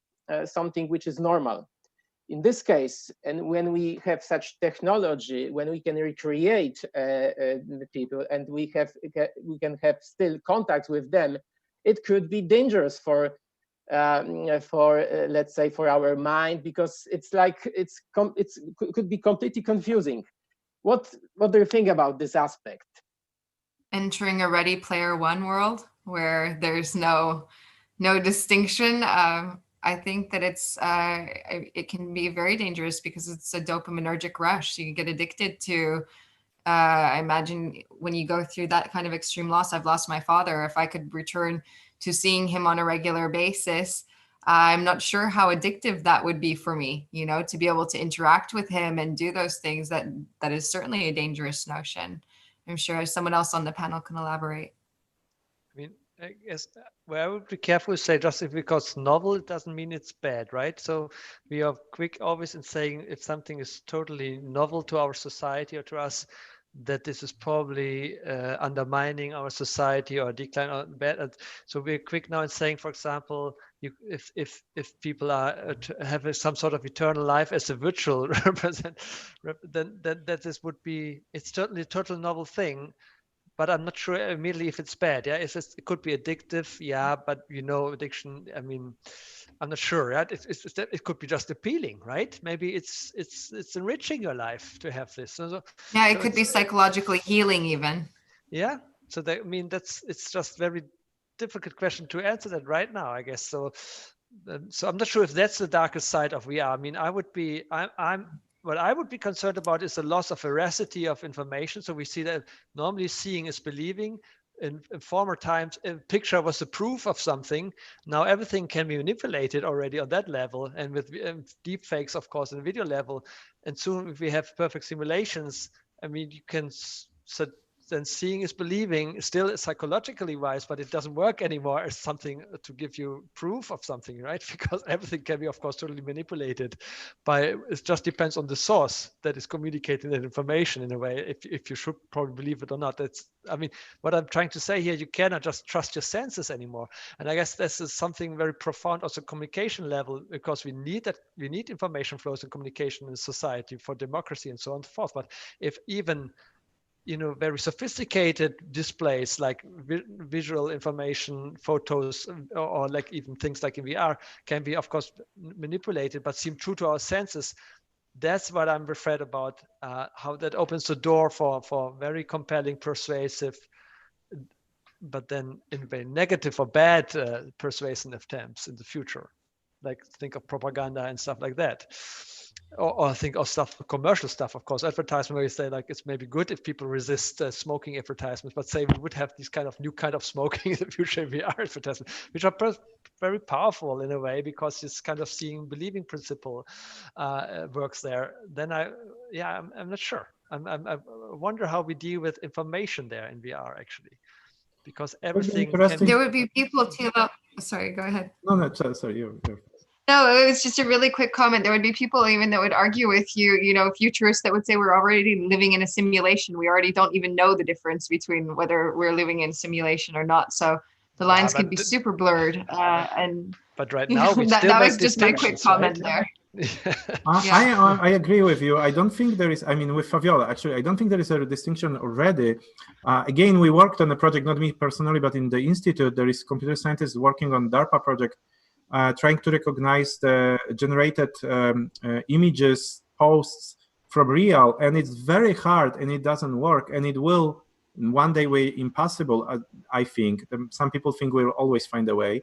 So we already lost the fact check. Yeah, but that's what I mean. But it applies to all media, not only VR.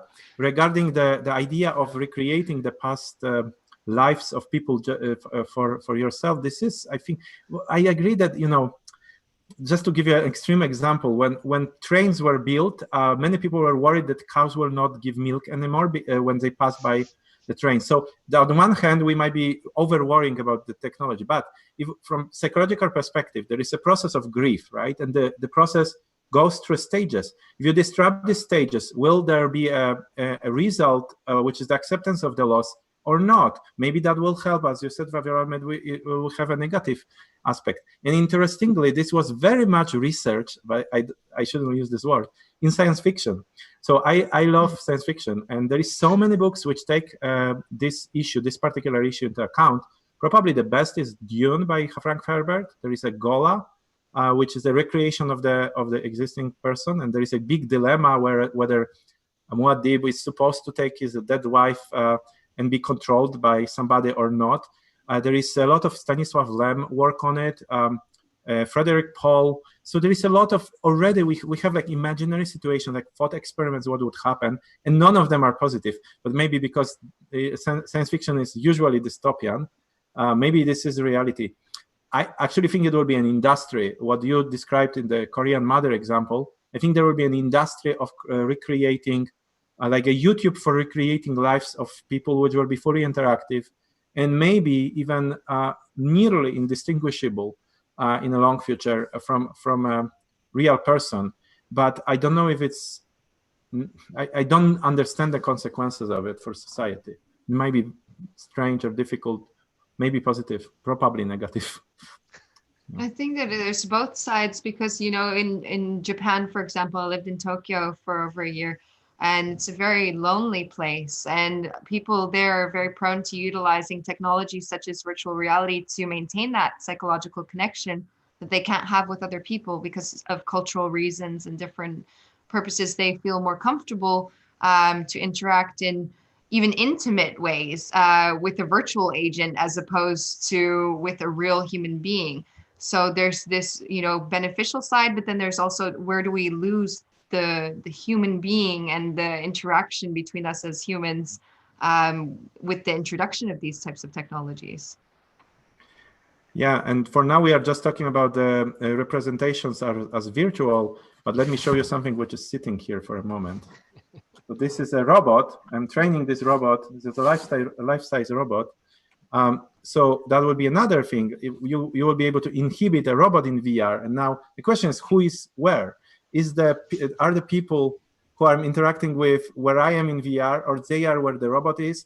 I'm completely confused when I use this kind of system. So there will be these blurs of reality, as you mentioned. And if I may, another question for psychologists, for you, for Fabiola or Tylo, if you know something about it, I heard about this problem of dual subjective reality phenomenon. This was an Atlantic article, so not a research paper. And the idea is that if you stay in VR for a long time, you perceive, and then you come out, you perceive reality as virtual because your senses adapted to virtual reality. So I wonder if you heard about it, and this is another risk, I think, from immersive technologies. Yeah. It's similar to land sickness, actually. When you have seasickness, right? And then you have land sickness because you still perceive that you're moving. And there's that continuity Thilo was talking about before, and I'll let him elaborate on that, which is the idea that you have a match in your head of an expectation of what should happen in reality. And then that is presented to you in a virtual world. And then it creates either a correct match with what you would perceive in regular reality, in your waking reality versus your virtual world. But then I imagine when you come out of that, you have something similar to, as I was saying, like the analogy of seasickness and land sickness, because if you're able to, you know, enter that world again, you might feel some consequences of having been in the virtual world for such a long time. Everybody knows about it. Also, Fabiola, just to pick that up, I mean, also land sickness on the trampoline, right? If you're jumping on that for 10 minutes and then you jump on the real floor, you feel like super heavy, like you gained 100 pounds or so. And that's, of course, just because we are very quick in adapting to our body movements or our perception of ourselves to new environments or realities in a way. So if you can fly in VR and do this for 10 hours at a stretch, perhaps then you return to reality, you feel like almost sucked into earth, perhaps, because you know feel all the weight of your actual body and feel the impossibility of flying, and it feels very restrictive then. So in that sense, the actual reality can be dull or disappointing as compared to what you experienced before. I think that can be very substantial in VR, indeed. Because it affects the whole body in VR, and it can be very deep, the experience we make there in VR and the adaptation we have. However, I think if I'm leaving an exciting movie from a cinema movie, action movie, then also I go through the streets, and the streets are then particularly quiet to me and empty and dull because of all the packed action I experienced 2 hours before, right? So I guess it's not as deep as if I return from VR. VR reaches deeper levels, but still, it's not totally new in that sense, I guess. I think a lot of depends on the content of this immersion, VR, right? Because as Thilo mentioned during presentation about Proteus effect, this is a good example, right? Because Proteus effects is a kind of, let's say, immersion when you become a completely different person in VR reality. But if you come back to reality, your attitudes, your way of thinking could change because of this experience, right? So, as I said before, in my opinion, this is like the same story like with games. Everything depends on the content of this immersion. Okay, now I think we should give a chance to our listeners, participants. We have one question. So let me read this question. Maybe you can answer this question. We could feel reality with Neuralink going on and feel some lack of aspects of reality without Neuralink. Like someone feels himself normal with serious drugs, feel free or of his illness. Our feel of reality is some establishing of senses and consciousness. Aesthetic experience is in the space of mind. We can't say which reality is exactly. So it's like a little bit a philosophical question, but maybe you may make some idea to with and you can answer you could answer to this question. Well, I can start because I have the least experience with it probably, so maybe Tara and Fabiola can get it from there. I agree. I think as a filmmaker and computer scientist, not a neuroscientist, I can feel like the reality is actually, well, we know that it's a model of reality. We're not perceiving reality. So there is not much difference. It's only a fidelity difference, but not actual difference, right? The actual reality is inaccessible. We don't see quantum states collapsing all around us. We can't really perceive whether there are strings or atoms, right? So this is all in a consciousness, or all a model based on senses. And I think it is based on senses, and maybe you can correct me, because there are experiments when you remove the sensory input completely in this pulse, right? Then the consciousness starts to act very weirdly.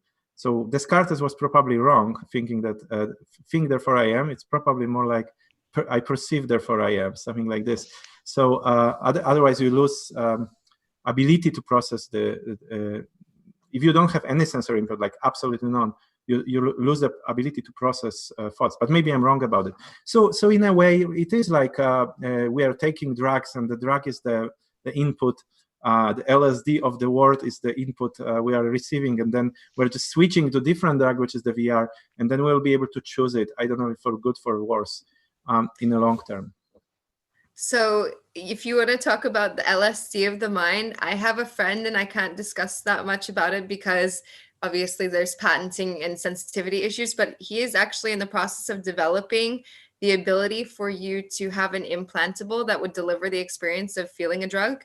So any kind of drug you could pick, LSD, marijuana, cocaine, whatever you would like. And via this type of implant, which confuses your reality, you're just stimulating your brain to have the same experience because it's all neural activation. It's all just what we're perceiving through our senses, and what we're perceiving through our senses is actual activity in our brain. So it's going to be, I think we've discussed this quite at length, but it's just going to be very difficult in the future to distinguish as technology becomes more sophisticated and invasive, likely, what is real and what is not. Because if you can deliver an experience to someone via a neural chip and tell them that they're experiencing that, then that's how they're going to feel. They're going to feel that that relief from the illness, or the feeling that the drugs delivered to them, as I believe it's Liliana who asked the question or posted this comment said. So it's going to be very interesting in the future. But again, it's a matter of how much money, how much research, how many people come together to put these things together, because we're still about, I'd say, 20, 25 years off from this type of reality. I don't know if anyone in the panel wants to elaborate on the time frame that they think that this is going to happen also. There is a great saying that the prediction, any kind of predictions in science make astrology respectable. Okay. Fair enough. But we can't conclude like with that statement. That's for sure. We need another question. I should say far away into the future predictions. We can predict next year, right? But 20 years really into the future. Not. Who would think that there will be a smartphone in 1980s, or that everybody, you know, that IBM CEO in 1980s said that in his opinion there will be around 7 computers needed in the whole world. 1978. In an interview. So yeah, he was wrong. So we don't know, but it's very interesting. I agree with you that there will be a more neural link kind of experiences. It's just that, to my limited knowledge of neuroscience, and I don't have, my wife works in neuroscience a little bit, but not me.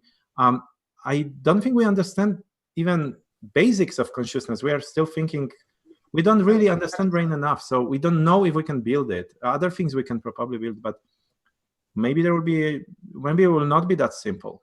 Maybe there is processes. It's not at all. Agreed. But I think that if you throw enough money at it, like Elon is doing, because what we're used to doing is doing this in academia, and now all of a sudden industry has picked this up, and they have far more resources, I think, to throw at these problems, which may pivot us a little bit more quickly than us as researchers who are raising quite a lot of money via our grants and via the activities that we do, but still we are not on the level of Elon Musk and probably won't ever be in our dreams, maybe.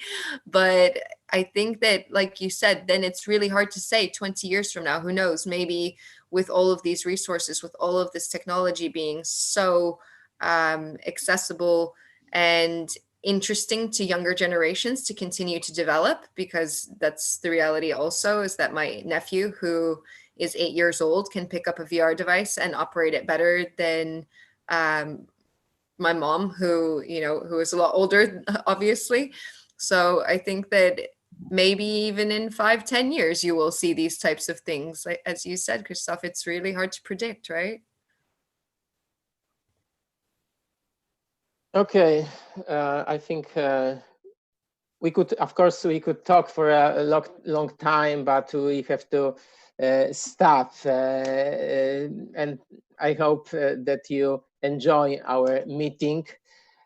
So I would like to thank our guests and viewers. Thank you very much for being with us.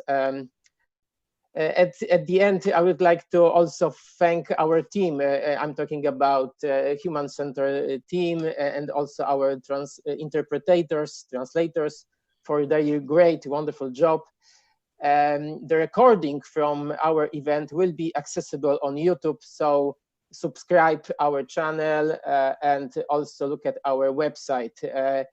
And also, I would like to finally invite for our next meeting, because we have this year 2 meetings more. On the 2nd of December, we will have one.